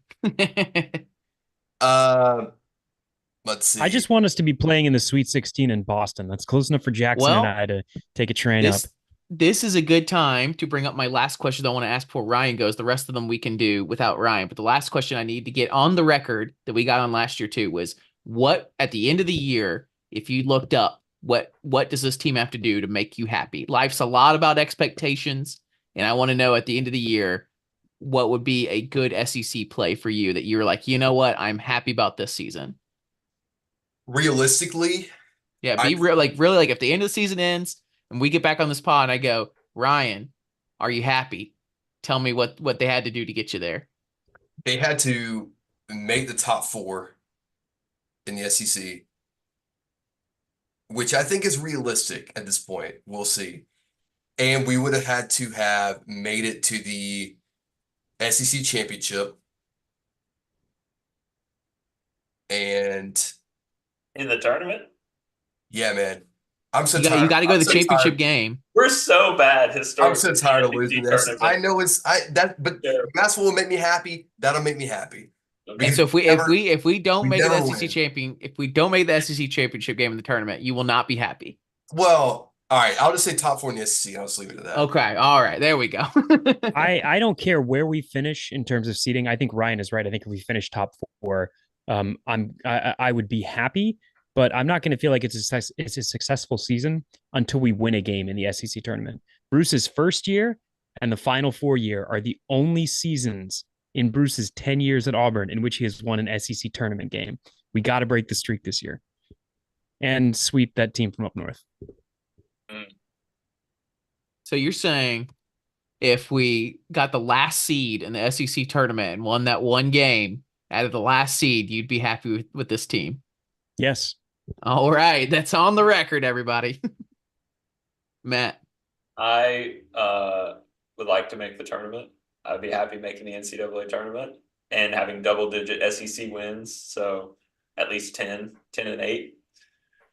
I think that gets us in. I think that means we were a above-average team in the league. And that, because of my upbringing and the scars I still have from past Auburn basketball, will make me happy. The one thing I would also add is I think we need to win 3 out of 4 against Georgia and Alabama. Yeah, I was going to bring up some of those. 3 out of 4 against who? It's pretty realistic. Georgia and Alabama. Yeah, I'm similar on that. Actually, hey, should we go bigger? Do we Yeah. Ole Miss? Ole Miss is the other team we play twice every year. It's Georgia, Alabama, Ole Miss. Do we include the Flanagan Bowl? So 6 games. Is 4 enough for you? Or do we need 5? Do we need 5 out of those 6 to be happy? I don't. I'm adding Ole Miss. I think given that we take it out. Take it out. Given that we only have, it's in. we only have A&M once. We only have Florida once. We only have Kentucky once. I feel like 4 out of 6 is enough. I have flashbacks of always starting the season off at Ole Miss and just like coming out and being the flattest team ever. That happened to quite a few the past few years for some reason. We never play well there or start off playing well. Remember that 25-point comeback we had there one time? Yep. It's crazy. We have we a also lot had a of game last year. Indian burial grounds in the SEC that Auburn never plays well in historically. Yeah, I mean, we can literally point out on the schedule. Vanderbilt, Arkansas, Ole Miss. Seems like a good year to exercise some demons. All right, guys, got to bounce. See you, Ryan. Chat, let us know what would make you happy this season. Mine is make the NCAA tournament, in and out of the top 25. We don't have to be in the top 25 all SEC play or anything, but we need to be in and out.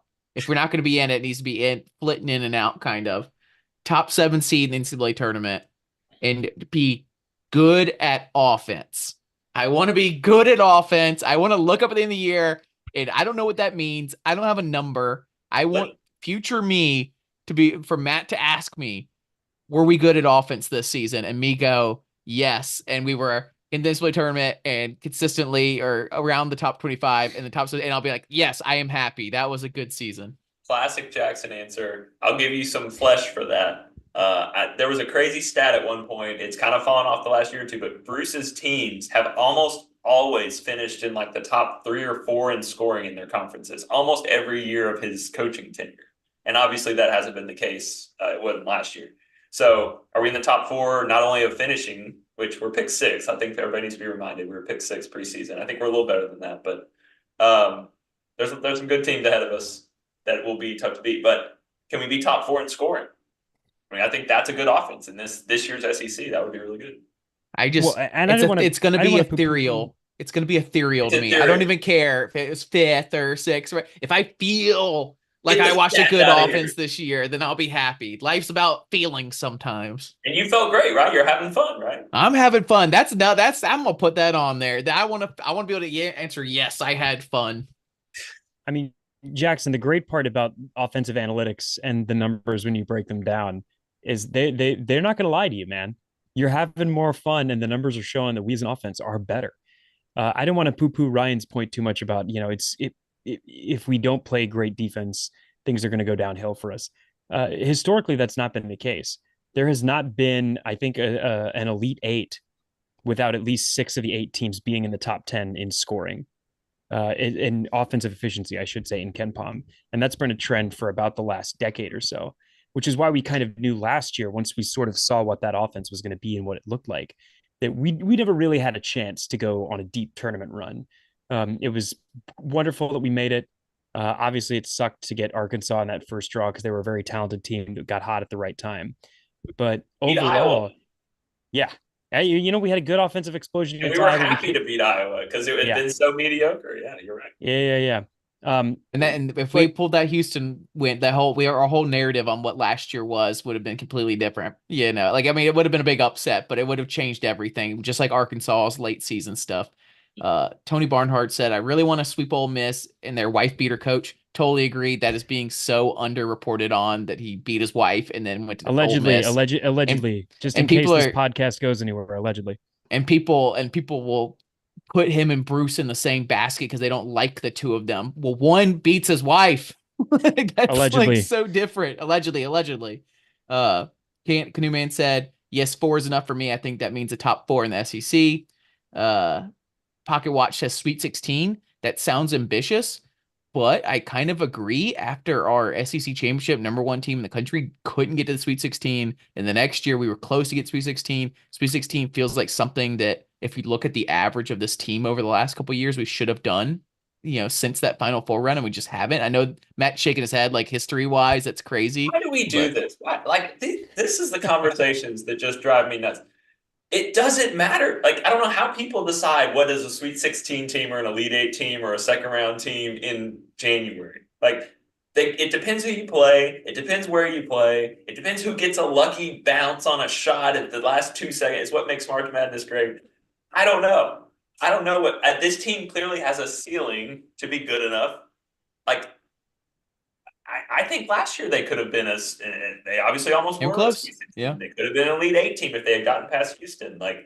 And again, we talked about that in our year-end recap. We'd all said preseason, we're like, we feel like the Sweet 16, if this team makes the Sweet 16, then that is maxed out what their potential looked like. And they were pretty close. They were knocking on the door. They bumped their heads up against the ceiling of how good they could be. It was a good year.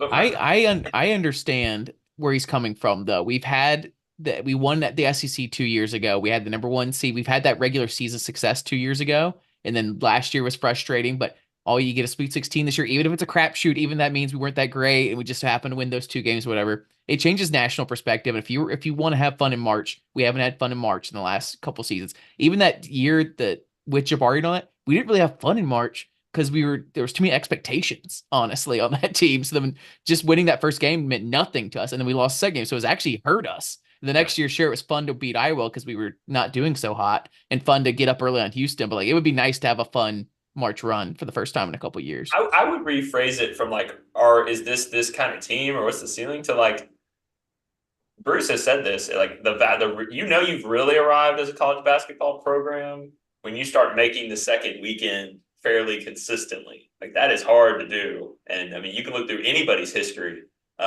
Tennessee's made one Elite Eight ever, and it was with Bruce. I think that's it. And they've had a really strong program for years. So Alabama's made one Elite Eight, I believe, and no, like, it's hard. And if we can become the kind of team that can get there every 3 years, or 2 out of every 4 years, like, you're doing so. So you're right. It does feel like we're on the precipice of trying to get to that next level of not just being a top 25 program, but getting to that. I just think, Jackson, we started this podcast talking about the list of teams that just make the tournament 4 years in a row, and it's 15 teams at a time. I mean, it's not many, so it's just hard. Make it again. Tony Barnhart says he wants 25 plus wins, a top 3 seed in the SEX tournament, and a top 4 seed in NCAA tournament. It should be our goals. That could be our goals. I don't know if that's like, I think I could still be happy with this team and not have that. I think that's a good, like, this team could do that, but I would be happy with less. That's probably an SEC championship season, 14-4. Let's see if there's anybody else in here. Yoda Suppa Chubb said Sweet 16 with this team going for super efficient 2-point plays when we have the lead. Pocket Watch, the second round last year was a ceiling. There was no way they were getting to second round. Yeah, people are having fun in the chat. Join the chats, guys. We have 2 more quick questions I want to ask you guys, and then we'll have the trial of Jalen Williams will be done. I know this will be a long podcast, but hey, it's been a while since we had everybody on. My next question, I just want to hear you guys' thoughts quickly. If this team had Wendell Green on it, and like everything else is the same, all the other players are on this team, and Wendell Green is on this team, are we a better or worse team? Ben, I'll let you talk. I've been talking too much. Objectively worse. And it's not necessarily his fault. It's that I don't think we could have him playing the 2 guard position in the way that we've been able to utilize Trey Donaldson at times playing the 2, and actually having him out there on the floor at the same time as Aden Holloway. Aden Holloway may be a less efficient scorer than Wendell Green Jr. I think we really didn't appreciate just how electric he was as a score first point guard, but I do also think that held the rest of this team back to a certain degree. And I think what we're seeing this year is the benefit of a pass first point guard. We all knew that Aden was going to come in and be able to shoot the lights out, but I think the way he's being defended has forced him to change his game a little bit. And again, I'm just going to come back to these turnover numbers. We finished last year coming out of the out of conference, barely averaging more assists than we did turnovers. And this year we've very nearly doubled that up. We're a better team. Matt? If you believe that, it's a great example, right? Because I really believe Wendell Green Jr. is not a bad player. He's a really good player. What he was able to do at a power conference level, he proved that he belonged. I think everybody would agree. Like, maybe he's not an NBA player, but he never was going to be an NBA player. And I think he battled and he gutted some things out for us. So I always want to give him credit.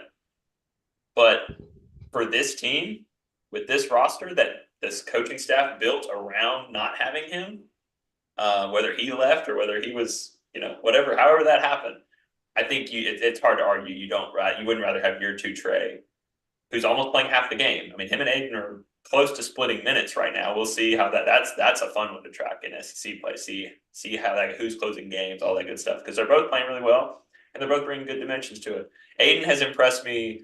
Everybody falls in love with the 3-point shooting and all the things. Aden has impressed me with his maturity, with his willingness to defer on a team with a lot of weapons.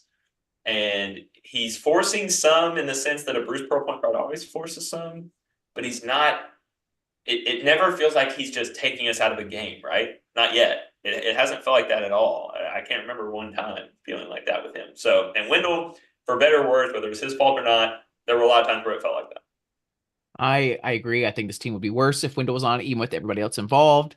I think Wendell has some unwarranted hate like you're talking about. I really roasted Wendell at times last year, but I do think on the right team, Wendell could be a good player.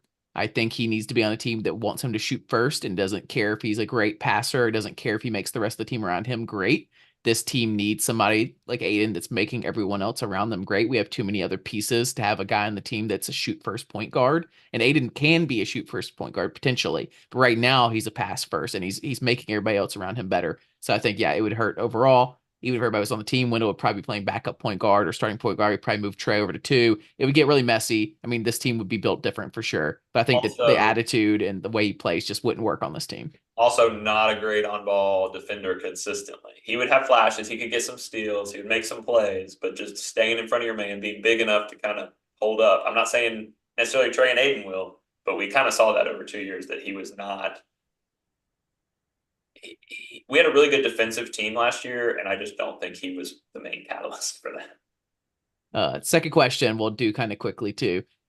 Are we better without Flanigan? Again, everyone on this team is the same, except for you have Flanigan on it now. I don't think so. No, I think we're a better team with Flanigan. We love Chris Moore, true Auburn man, been here a long time. Alan Flanigan is a better player. Can you imagine Flanigan starting and then Chad Baker-Mazara coming off the bench? Well, we wouldn't especially with these new. But I'm saying because then you could play Pandora's box. So I'm saying we still have everybody we have on this team plus Flanigan. You both agree that we'd be a better team with Flanigan on it. Well, on the court, yeah. I'm sure y'all talked at the beginning when I wasn't on about how good of a year he's having so far. I mean, I hope for his sake as a player and as a human, he's having a career year so far. Would that be happening on this team with this staff?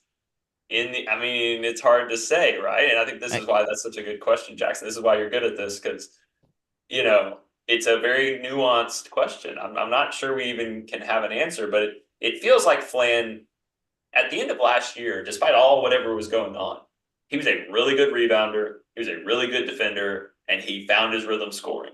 That was part of the reason we got some wins down the stretch and were a little more dangerous on that end. I think to play devil's advocate, the reason I would ask this and the scenario, because he's a solid 3. He's athletic. He can make a shot. Like everything points in the way he's playing at Ole Miss right now. It should point to, yes, of course we'd want him on this team. Of course he would make the team better. But you saw some of the toxic attitude stuff down the stretch. You wonder if he would pass the ball like he needs to with that extra pass. You would wonder if he would come in with an attitude, if a bunch of alpha guys on this team, if it would change the attitudes on this team. I can imagine a situation where Broome comes back to be the man to make the NBA, and then Flanigan is also doing that, but even more upset after a couple of years of disappointment and not being able to do that. And he's going to get his this year and kind of messing up the juju that this team has created as like a unselfish assist first team. And that's the only thing I can think of. That and people are making the comments that with the new rules, we've been talking about a ton in this pod, that Flanigan's game, like he's doing so much better at Ole Miss, and part of that's probably because he's not taking charges anymore. I don't know. Maybe he'd be spectacular this year because he's not taking charges anymore. And we'd have a 3 that can drive and finish. I just wonder, attitude wise, if it would change everything on this team. And it's almost better, like you said. There's only so many hands that can shoot that ball, and if you would end up with a weird leadership situation with a 5th-year guy or 4th-year guy, whatever he is, in the locker room trying to take over the game all the time. Anybody else leave besides Flanigan, Wendell, Chance, and Johan? Anybody else from last year? Stretch, man. Don't forget our boy Stretch. So I do think you're on. I would caution everybody. Wendell and Flanigan both went through the wars in the SEC before all the stuff started, and some losses and the bickering that comes with that. You just listen to our podcast when we lose our first, conference game in an embarrassing fashion. Panic button. Sure. You imagine the pressure cooker that Bruce has these guys on when it starts going downhill. It can get toxic real fast. So we have great chemistry right now, and I do think it seems legit, and I think it's going to last, but we got to see it. And it is interesting with both Wendell and Flan. Like, it just seems like Flanigan chose to leave. Bruce is on record saying we wanted him to stay. We didn't. He did not say that about Wendell, which I've always found interesting. But I don't know. I just can't wait for that Ole Miss game. Like at home in Neville, we're going to learn so much on and off the court about stuff. I can't wait for 2 or 3 years from now, where some staffers and people start leaking out whatever. It's all very hush hush right now, but you give it a year or two, somebody on staff leaves or goes here and there, you start hearing all kind of things. The chat's in on this conversation. I do think it's a fun question. Farm Data says we are not better without Flanagan, especially with the new rule. So he believes we'd be better with Flanagan. Pocket Watch says we don't need Flanagan in the locker room again. He was a big problem. Tony Barhart says disagree. Flan and his dad were a negative force on the team. So there's definitely some disagreement. And I think people are feeling that same way. Like, would the attitude, we don't know for sure what was going on last year. It just feels from reading the tea leaves like there would be some locker room issues if he came back this year. So especially with that, that's another factor with his dad too. That would be another factor. Jackson, so can I get your quick reaction after non-conference? And you can shut me up if y'all have done this already. But of the newcomers, 1 to 10. Oh. 10, you're thrilled because you and I, we don't watch film. We're not like Ryan. We're not watching recruits film. Now you've gotten to see these guys play. 1 to 10, based on your expectations, what do you think about him? Aiden Holloway. I love that question. Aiden Holloway, 7.5 out of 10. He's kind of fallen off a little bit, but he looked spectacular early on. And we had some 5 stars that looked so bad last year. 7.5 out of 10. Denver. Compared to expectations, 6 out of 10. Chaney Johnson. Oh, 9 out of 10. He's been very exciting for me. I mean, 10 out of 10 would be he's actually like a legitimate good starter in the SEC. Right now, I'm just like, I did not think he was going to be. You expected 0. I expect exactly. That's what I'm saying. Is I expected very little. So now I'm very excited for what he's doing. I thought that was sarcasm. Chad Baker Mazzara. But the you said, wait, did I get the person wrong? I said Chaney. Oh, Chaney. Oh, I'm sorry. Maybe I've got Chad in my mind. Holy crap. No, okay, sorry. Chad, now I'm Jackson getting your reactions. Can't stop what thinking y'all about get you. reactions? Thank you for all the likes on social media. Chad Baker's looked great. Like, okay, all right. Come back to Chad Baker Mazzara 9. Chaney Johnson. Chaney Johnson's more like a 2 or 3 because people start hyping up his athletic ability. He might take over Jalen. He's been what we hoped he would be when we first recruited him. But compared to what people started talking about, he's 2 out of 10. Ben, you want to give your numbers for all 4? Oh yeah, sure. I'm happy to. Aiden's 8 out of 10 for sure. If he would score more consistently, I'd give him a little bit higher, but 8 out of 10. Denver I'm giving him a 7 out of 10. I think he's about where I expected him to be in terms of his scoring. The fact that we're getting 8 points a game out of the 2 guard starting is huge. So the expectations going into the year were big for Denver, right? If you again, the difference between you and Matt and I is that me and Ryan love to watch these guys film from other games, and you guys are just Auburn basketball obsessed, which is why people tune into this podcast. Freaking true. Yeah. So my expectations for Denver weren't nearly as high. I'm not watching FIU games, guys. I'm sorry. I'm not watching FIU games for the 2 guard we just got. The biggest mistake anybody makes when you can tell immediately when people don't know college basketball when they're predicting guys to have like 15 points a game. Like, do you realize how hard that? Like, we just looked at the list in non-conference and it's like 9 guys in the whole league average 15 points a game. So yeah, and Janai Broom is one of them who touches the ball, 25 times a game. Chaney is about a 4 or 5. Honestly, he's about exactly where I expect him to be. He's going to be the hole in this team if for some reason injury happens. The worst person, the person we least can afford to lose is Jalen Williams. But we'll save that for the trial of Jalen Williams coming up. Man, what are your numbers? Oh, sorry, you got one more? Oh yeah, no, Chad Baker Mazzara is 9 out of 10. Almost perfect game. It's been a lot of fun to watch, honestly. It's been fun that's what we love about college basketball is watching a guy improve, watching a guy succeed. And it's been fun to watch him on his last school, hopefully his 4th school. So I'm similar to you guys. Aiden probably an 8. Denver's probably a 6 for me. Chad Baker's probably a 7 or 8. I was kind of down. It's hard for me to take JUCO guys seriously. I've seen so many JUCO guys come through Auburn just like be no good. I mean, no offense to past you, but it's just like you just don't know until you play at this level. And then Chaney, 3 or 4, he's super athletic. I think that's the thing with Chaney that everybody's raving about. I think if we translate the preseason hype to what it is, you could tell that dude is a crazy athletic, kind of undersized. There's a reason he was at UAH, right? But he can jump out the gym and he makes some great plays. Yeah, he finally caught an alley-oop that we've been begging for. So, I guess overall, we're all just a little bit disappointed with Denver, but not really disappointed with Denver. Just like we thought he'd do a little bit better by at this point. His shot's starting to look really good, though. The last couple games, I really think he's got it in him. He is one of those weapons. When I was talking about depth of scoring options, I fully believe he's going to have some games in conference play that he scores 15 plus and really helps us win games. What I'm do. gonna love is when guys figure out how to try to bust up that curl play and fight through and start fouling him. He's gonna make all 3 of his free throws. Yep. So then you get 3 the easy way. Tony Barnhart says Aiden 8.5, so he's very happy with Aiden. Chad 7, that's a little low for me. I think Chad's been great compared to expectations. Denver's a 6, which we've all kind of been around that, and Cheney a 6. Yeah, I wonder if some of that message board hype got to people a little bit because Cheney was not expected to do a ton when we first grabbed him at a UAH. But yeah, I think some expectations in the message boards got there. One more thing. I think we just have to give credit to Bruce Pearl and this staff. I think there's been more offensive creativity and tweaks in what we're running than any of the last years that I can remember. The 5-out stuff, which is obviously partially because Janai has shown that threat to be a threat from outside. But we're still running Bruce's staple stuff, but we really are adding a lot of new things. And I think those things work in tandem with the talent we have to have the offense being at a higher level. So just kudos to the staff. And I think they did a lot of soul searching after the frustrations on offense last year. It's paying dividends, baby. Out of bounds plays continue to be elite. Well, is it time, folks? Is it time for the big moment? I don't know, Ben, if you got to listen to the podcast last for the Penn game, but Matt is excited for the trial of Jalen Williams. Jalen Williams has been a contentious player on this podcast. We all know Matt for a while has been a big Jalen stan.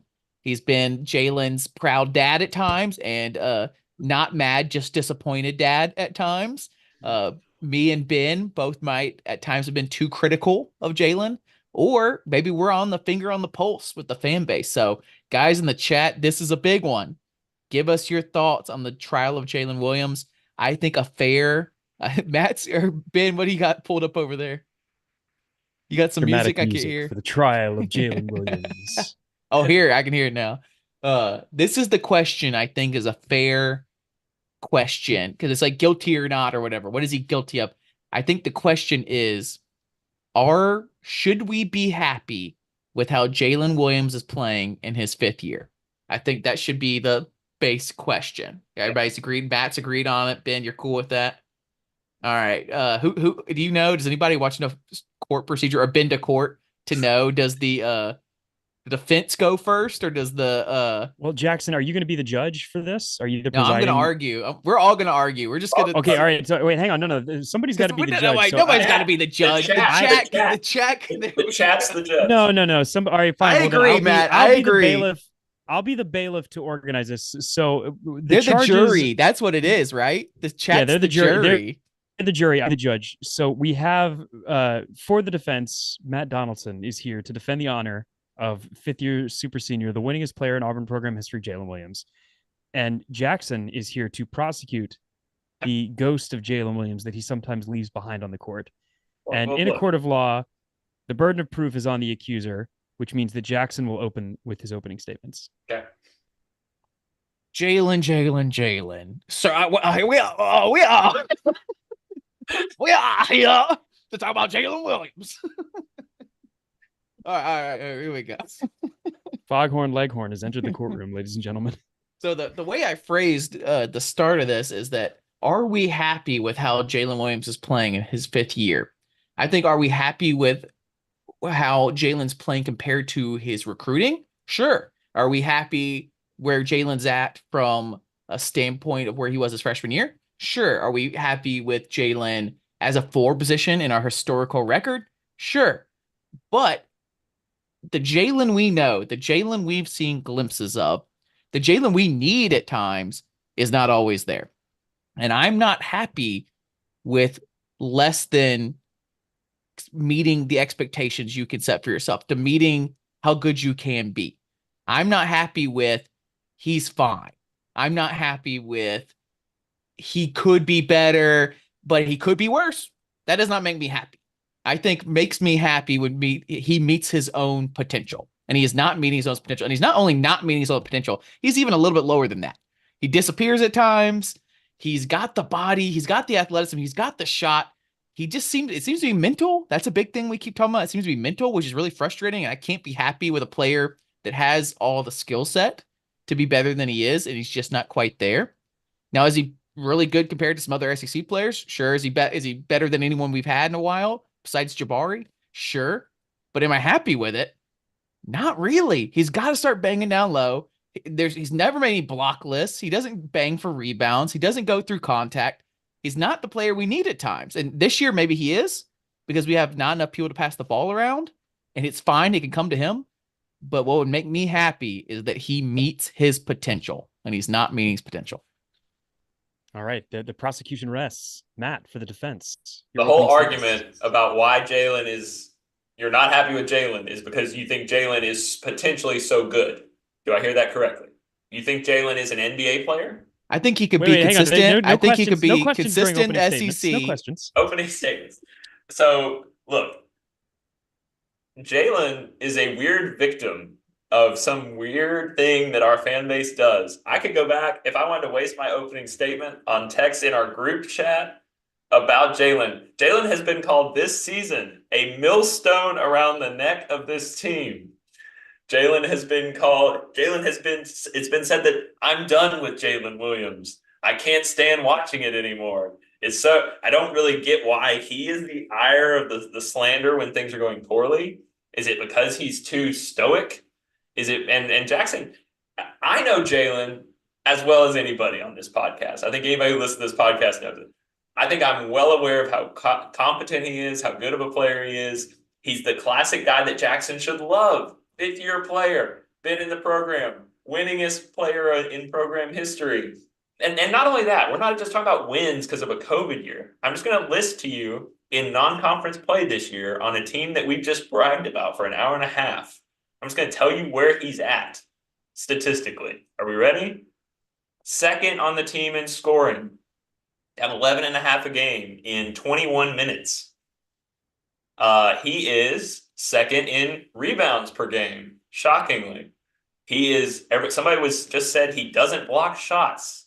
He's third on the team in blocks. Should he be third though? Should Jalen be third? Do you think he should be Jackson, second? please. Yes. Maintain decorum. We're still in open. I object. I'm sorry. He has a few less blocks than Cardwell. He's third in assists at power forward. He's that 3-point shot that you're like, oh my gosh, I don't know what's wrong. Is it mental? He's shooting 37.5% from three. I know it's inconsistent. I know he doesn't demand the ball. I know he's not an alpha in those ways that I would argue he is an alpha in the sense that I know what I'm getting from him.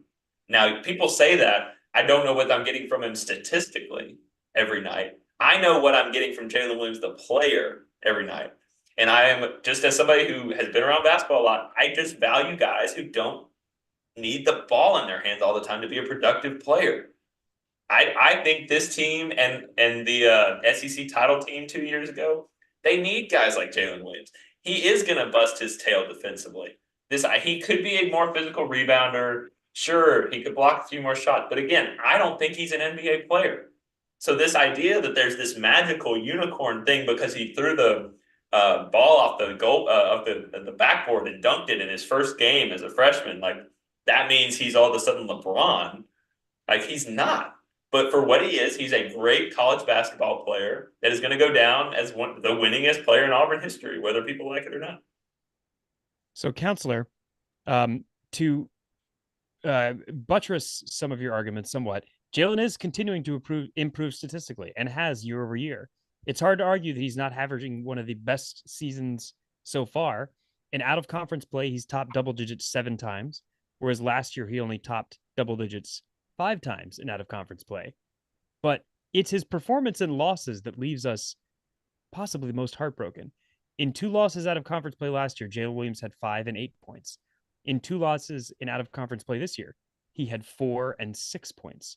Where does Jalen go when he disappears? I get to go next, right? No, we're going back to Matt. I want to have Matt defend. I want to have Matt defend this. I think the argument that some people try to make, this is the only thing I can think of. Like, Ryan said a lot last year that we go as Wendell Green Jr. goes. And I think a lot of us who watched that team last year would agree that like it kind of felt like, and so I guess people might be putting the same thing on Jalen now in the sense that, well, this team is going to go, if Jalen's good, like really good, like he's been the last few games, this team's like has a higher ceiling. Like we think they can be really good. And I guess there could be some truth to that. I think the biggest critique of Jalen, if there is one, is that it's pretty clear in year 5 that the coaches need to run stuff to get him the ball. And I think Bruce, we've talked about over the years, he likes to let things flow and he's calling sets, he's doing, but you almost have to force feed the ball to him.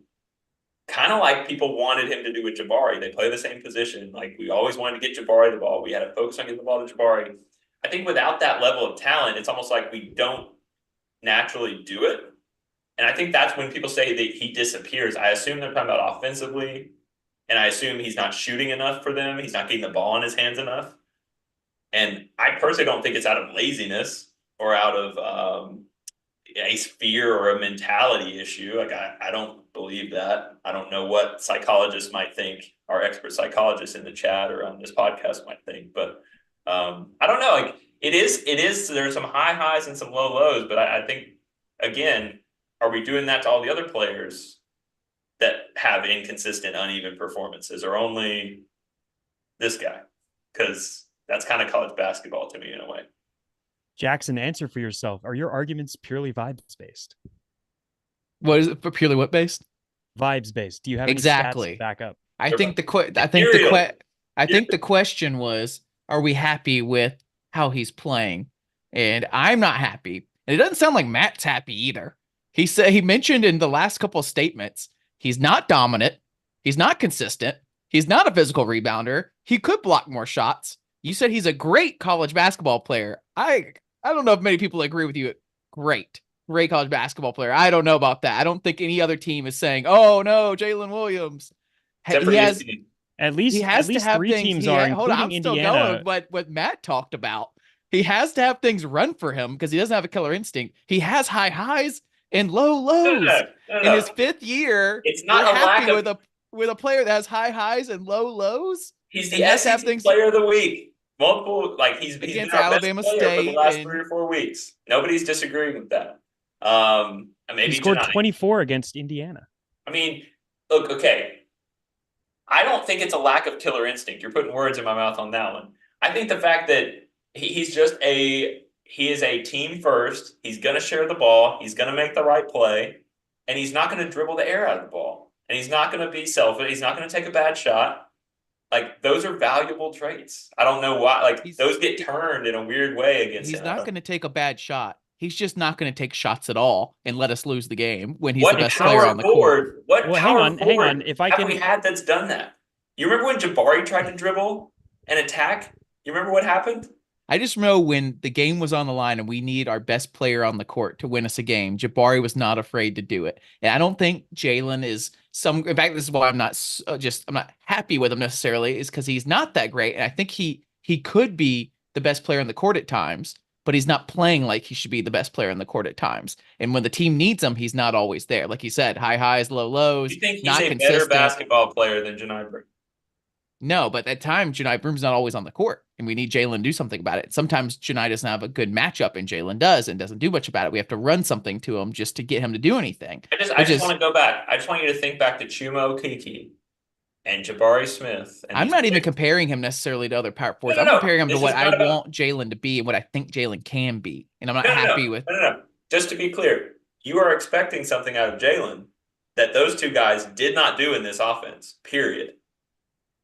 Down the stretch, Chuma definitely got a killer instinct and started winning us some games. That Georgia 3-point shot that won us, that got us into the tournament, basically it turned our season around. Again, in the March Madness, he played great and went after them and dunked on people. Who called it? Well, to be fair, Bruce called things to him at times. It was sideline out of bounds. They went to Chuma because there were 2 seconds on the shot clock, and he hit a really tough shot. Would they do that with Jalen, you think? I do think it would be. You think in the close game this Jackson, year, it'll make a play to Jalen for a shot? Let's talk about one other key moment. You want to talk about a huge moment in SEC play to open the conference play like we did last year. Florida has the ball down 3. They have one chance to get an inbounds play. And what do? They inbound it with Colin Castleton and switch him off of Broome. Who picks him up in the lane? Jalen Williams. Who gets the defensive stop and saves the day? Jalen Williams. It's hard to argue Jalen that has they're it in not- him. He has it in him. That's why it's hard to so argue that there are some frustrating. games in which And he's so not. he's got it in him, Jalen. You know, you see it when we force it to him. When teams make him be great, he can be great. But Oh, that's just playing basketball. I swear we don't play basketball in this podcast. Like, that's playing basketball. I just And wish in a 5th year he was more consistent, more dominant, a physical rebounder, could block more shots. I wish he was a great basketball player. That would make me happy. If he didn't have to have things run to him, if he didn't have high highs and low lows, I would be happy. But I'm cool with it. I'm cool with him. I'm fine with him. I think he's a solid player. I'm really glad to have him on the team. Wait. I really like you agree. He's what I wanted Flanagan to be, a solid guy that people look up after a couple of years, like, wow, he's still on the team and he's a glue guy. And But you're so happy. You're so happy with older guys. it's fine. That, It's fine. that are good players that have way less that mean way less to this team. Somebody said on this podcast earlier that Ben said that do you agree that that's the one guy that we can't afford to lose? Jalen? Yeah, Jackson, what does this team look like without Jalen Williams? Not great, but we didn't recruit anybody. We haven't recruited anybody there in a long time because of no Jalen. I mean, most anybody. If we lost Janai Broome, are you kidding?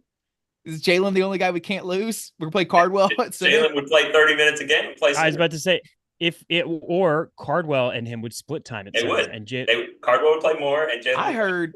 I heard Chaney Johnson almost beat Jalen out for the starter role to start the year. Do you still think that and agree with that? No, but I think Bruce Pearl felt the need to put that out there in the ether to get Jalen to work a little harder and take control. No, I think I think that might have been Ryan Norman and the media getting to see some practices in which Bruce was letting the boys have fun. I don't think it was anything to do with him working hard. I think it had, if you want to say it's a light a fire under him, whatever, that's fine. But Jackson, we're going to go to the chat here now that we've had a chance to have some arguments, and let's see here. Chat, let me know if you're happy with how he's playing. The fact that we had to have a trial, if you felt happy about. One reason we had to have a trial is because I'm just saying, if we were happy with Jalen Williams, we wouldn't have had to have a trial. Farm data says Jalen guilty. Innocent people don't go to trial. Before I can answer. That's completely inaccurate and very un-American of you, Jackson. Yeah, Farm data says innocent people don't go in front of a jury. I'm just saying. Before I can answer. Canoe Man says Jackson has already lost from the opening statements. Jackson's in the chat here throw that juror out. He did not come in with a blank slate there. To Jackson's defense, though, if we had this discussion a month ago, the recency bias would be against me, even though I would be saying the exact same things as I'm saying right now, because I'm consistent on Jalen. I don't know what everybody else in the Auburn fan base decides to ride a roller coaster. I don't really understand why. But I have the benefit of he has played really well the last few weeks. Just remember, chat, guilty until proven innocent. Just know that. We are coming to the end of the trial of Jalen Williams, and we say we have a hung jury, no verdict. We have to wait until the end of SEC play. The second trial of Jalen Williams after SEC play. Here's the problem. Here's the problem with Jackson, and he and I, as I think that's what's made the podcast fun over the years, is like gavel, judge. We think so differently. Not yet. Hang on. Closing statements. Jackson is looking for some ethereal moment. Like if Jalen had thrown down that one dunk in the last game, he would that would somehow make a big difference for. He would be a totally different player. We would have all been happy as a fan base. If he had barely thrown down one dunk on one play. It's crazy. So as of right now, Jalen Williams is pronounced not guilty. He's having a career year, but the rubber is about to meet the road as we get into SEC. Matt accuses me of being too vibey. He's too nerdy with his numbers and stats. By the way, there's nothing. There's lies, there's damn lies, and there's statistics. And this guy is just really telling the jury what they want us to hear. Jalen Williams is averaging 0.6 points more this season than he did as a sophomore. So nerd. I don't even know numbers. I don't even know. I mean, I guess you could say he hasn't gotten way better, but I would argue he's been a good player the last 4 years as he's been playing. He's really good. But now it's about to matter even more. So now we're all excited to see. You hear that, jury? All he has to bring to the table is stats and facts. We don't believe in that here in this courtroom. Yeah, Jackson says, "Who are you going to believe, me or your Look in lion your eyes?" soul and see how you feel. To make a good argument for Jackson, because he couldn't make any, a good argument would be Oh God damn! a good argument Clip would that be out. Clip that out. that we need Jalen. And I said this last year. I was disappointed. Like I'm willing to give you some ground that I would love all of our players to play better in conference play and help us win games and be more assertive and be more effective. I would love that for any of our players. I do believe that our ceiling and this team's ceiling is in large part Aiden Holloway and Jalen Williams. Because I think Janai is going to be consistently good. And maybe one or two, maybe Denver comes on and SEC play a little more. I think Jalen is a really important piece, and he needs to limit the amount of nights where he is silent or he seems silent. I do agree that there needs to be more of that. I just think in year 5, I've accepted a little more of some of the positives and negatives that he brings, and he's a good player, and I'm glad we have him. I think the best thing that you can say for Matt Jalen is that after a night in App State, that loss is not on Jalen Williams. In that Denver Jones and Katie Johnson are 2 guards combined for 0 points. Aiden Holloway was 2 of 10 from the floor. The only blame that you could place on Jalen there is that he only took 5 shots. He made 3 of them, but he only took 5 shots. Now, how did he respond from that? And how did that coaching staff respond? He went out against Indiana and absolutely obliterated them. He had a career high 24 points. Just like, that's exactly what we had been begging for all year, is that when we have one of those moments where we need him to step up, the challenge is laid out there and he's responded. But let's just be aware that I would disagree that India game. I think that Indiana game was almost not a bad thing, but he had the zone that he was busting. A game that we blew out. I just rarely. They didn't play much zone. You're thinking of the USC game, Jackson. No, I'm thinking of the Indiana. I remember bringing up in the podcast afterwards that he started out. That the reason why they got out of zone so early is because Jalen started going ham on him. This is my thing with Jalen. He does this in blowouts. I rarely see him win a game for us. So that's a thing that happens over and over again. He could score 20 plus in a game that we didn't need him to. Yeah. Well, go back and look at was it the App State game or Baylor? One of the only positive plays that's been made in crunch time this year in our 2 close losses was a Jalen Williams and one with less than a minute to go. Going to the basket, attacking the rim. So and everybody says, "Oh, it's a great job, 24 points career night." I wish we would see more of that. No one has a career night every night. No, that is what makes it a career night. I don't understand why we think that is going to be the guy. Jabari Smith averaged what, 16 a game? I like that earlier Matt had to turn the conversation to what he would have argued against Jalen because he thought I did such a bad job arguing against Jalen. He had to get his good points in of what's actual good constructive purely vibes based, Jackson. Case dismissed. I know Jalen so well. I know the weaknesses. I know the flaws. I still love him. I think he's really good. We just took a criminal attorney and took him to a trademark case, and the trademark lawyer just went ham on him. I need my Jalen Williams shirt. I need a vibe trial. I need a vibe trial. I can't have these fact trials. In New York, y'all were doing your man on the street. I saw the shirts. Jalen Williams family, if you listen to this podcast, let's make it happen. I'll buy one. I need to go find it on the link. Somebody send me a link. I'll buy it. They said it's on a Pinterest board. I have a feeling if any of Jalen's family were to listen to this, it'd be quite irritating to hear their favorite player, son, family member go through a trial like that. But to put a good silver lining on it, no podcast is going to spend this much time that Matt has spent defending Jalen Williams and going nuts for Jalen Williams and bringing every stat that will ever need to be used to defend Jalen Williams. Matt will have it. It's not hard to defend our second best player. Sorry. Truth. Are you happy with Alan Flanagan, Jackson? Right now at Ole Miss? In general, he was your stand. Yeah, no, I was not happy by the end with Alan Flanagan. No, it did not work out the way. All right, this has devolved. I'm calling myself off. All right, any other thoughts? Jalen Williams is not guilty of being bad. Of being bad. That was not what the trial was about. That framed it in a hopefully winnable way. But Jackson is not happy with Jalen Williams and never will be. Early on in this season, I wasn't really happy with this team generally. But the more that I've looked at how we have performed this year, and particularly how Jalen has performed, especially compared to last year, you can't deny he's better. You can't deny the team is better. You can't deny we're having more fun. More dunks, more blocks, more 3-pointers, splashy basketball. Very quickly, and in the podcast we've been on for a long time, while very busy men, I almost forgot to do the Instagram Q&A. We might throw that out more often on Instagram to see what you guys want to talk about. Grayson Brannett said projected SEC record. I don't really have a projected one. I know Matt hates projecting and predicting out SEC records like that. I think we covered some of that in our what could be good and what could be bad. Austin Paramore said, what teams provide the biggest matchup issues for us? Is there any team that you're just really worried about out there? Maybe Texas A&M, maybe, I don't know, anybody Mississippi State. Mm-hmm. Mississippi State. Why in particular? What should we be looking out for? They're big, they're strong. All of their strengths are all of our strengths as well. They have a good inside game. They have a really great defense around the rim. They're excellent rebounders. They're missing their big time scorer in Tolu Smith, but they still managed to win a whole bunch of games without him, and they figured out a new way to play. I could easily see us losing both of games to them.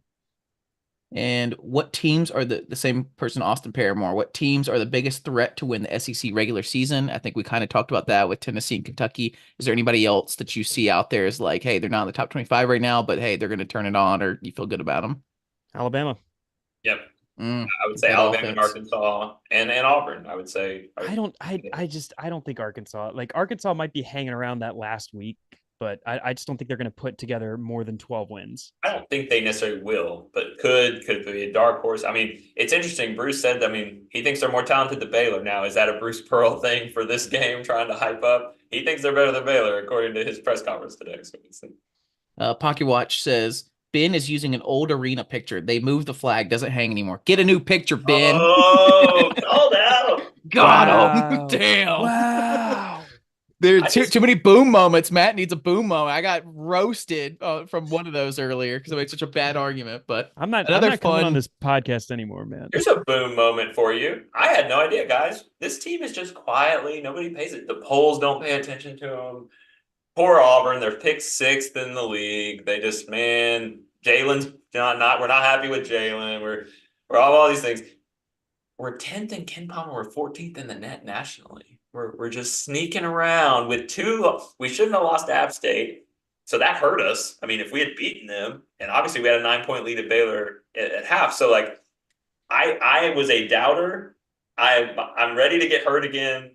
I think this team's good. I would love it if we made the top 4 this year and we're in the championship hunt. And if we're doing that would be great.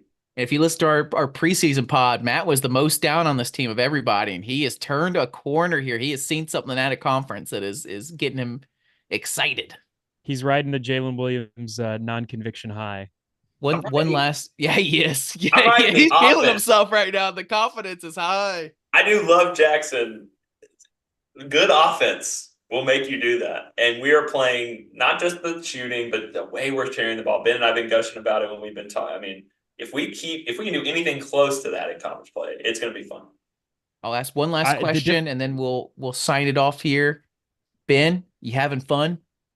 Oh, I'm having so much fun. We're a demonstrably better team than last year.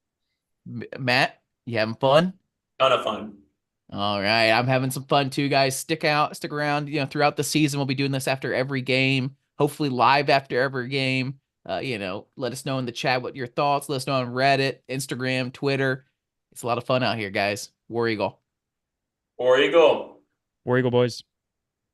All right, we're still live. Thanks again, guys, on YouTube. We've been staying a little later on the YouTube live, but I think we're going to sign it off now. That was a long one. We almost didn't do it. We almost didn't do the SEC preview. At least I was like on the border. I've got a lot going on. But man, it's fun to get the boys back together. It can turn into a long season though. So we just, you look up and you've got a podcast every other night, Yeah. It's a slog, man, for sure. Man, we're going to be barning hard here if we go into Arkansas and win on Saturday because that'd be sweet. It's going to be noisy. And a 2:00 tip. A 2:00 tip. I should be good to go on the pod. I got stuff going on that day, but hey, in the afternoon basketball game with the sun up yet. The afternoon's good because then I could do stuff at night. Saturday afternoons are good. Friday nights are I don't know. I don't know what's.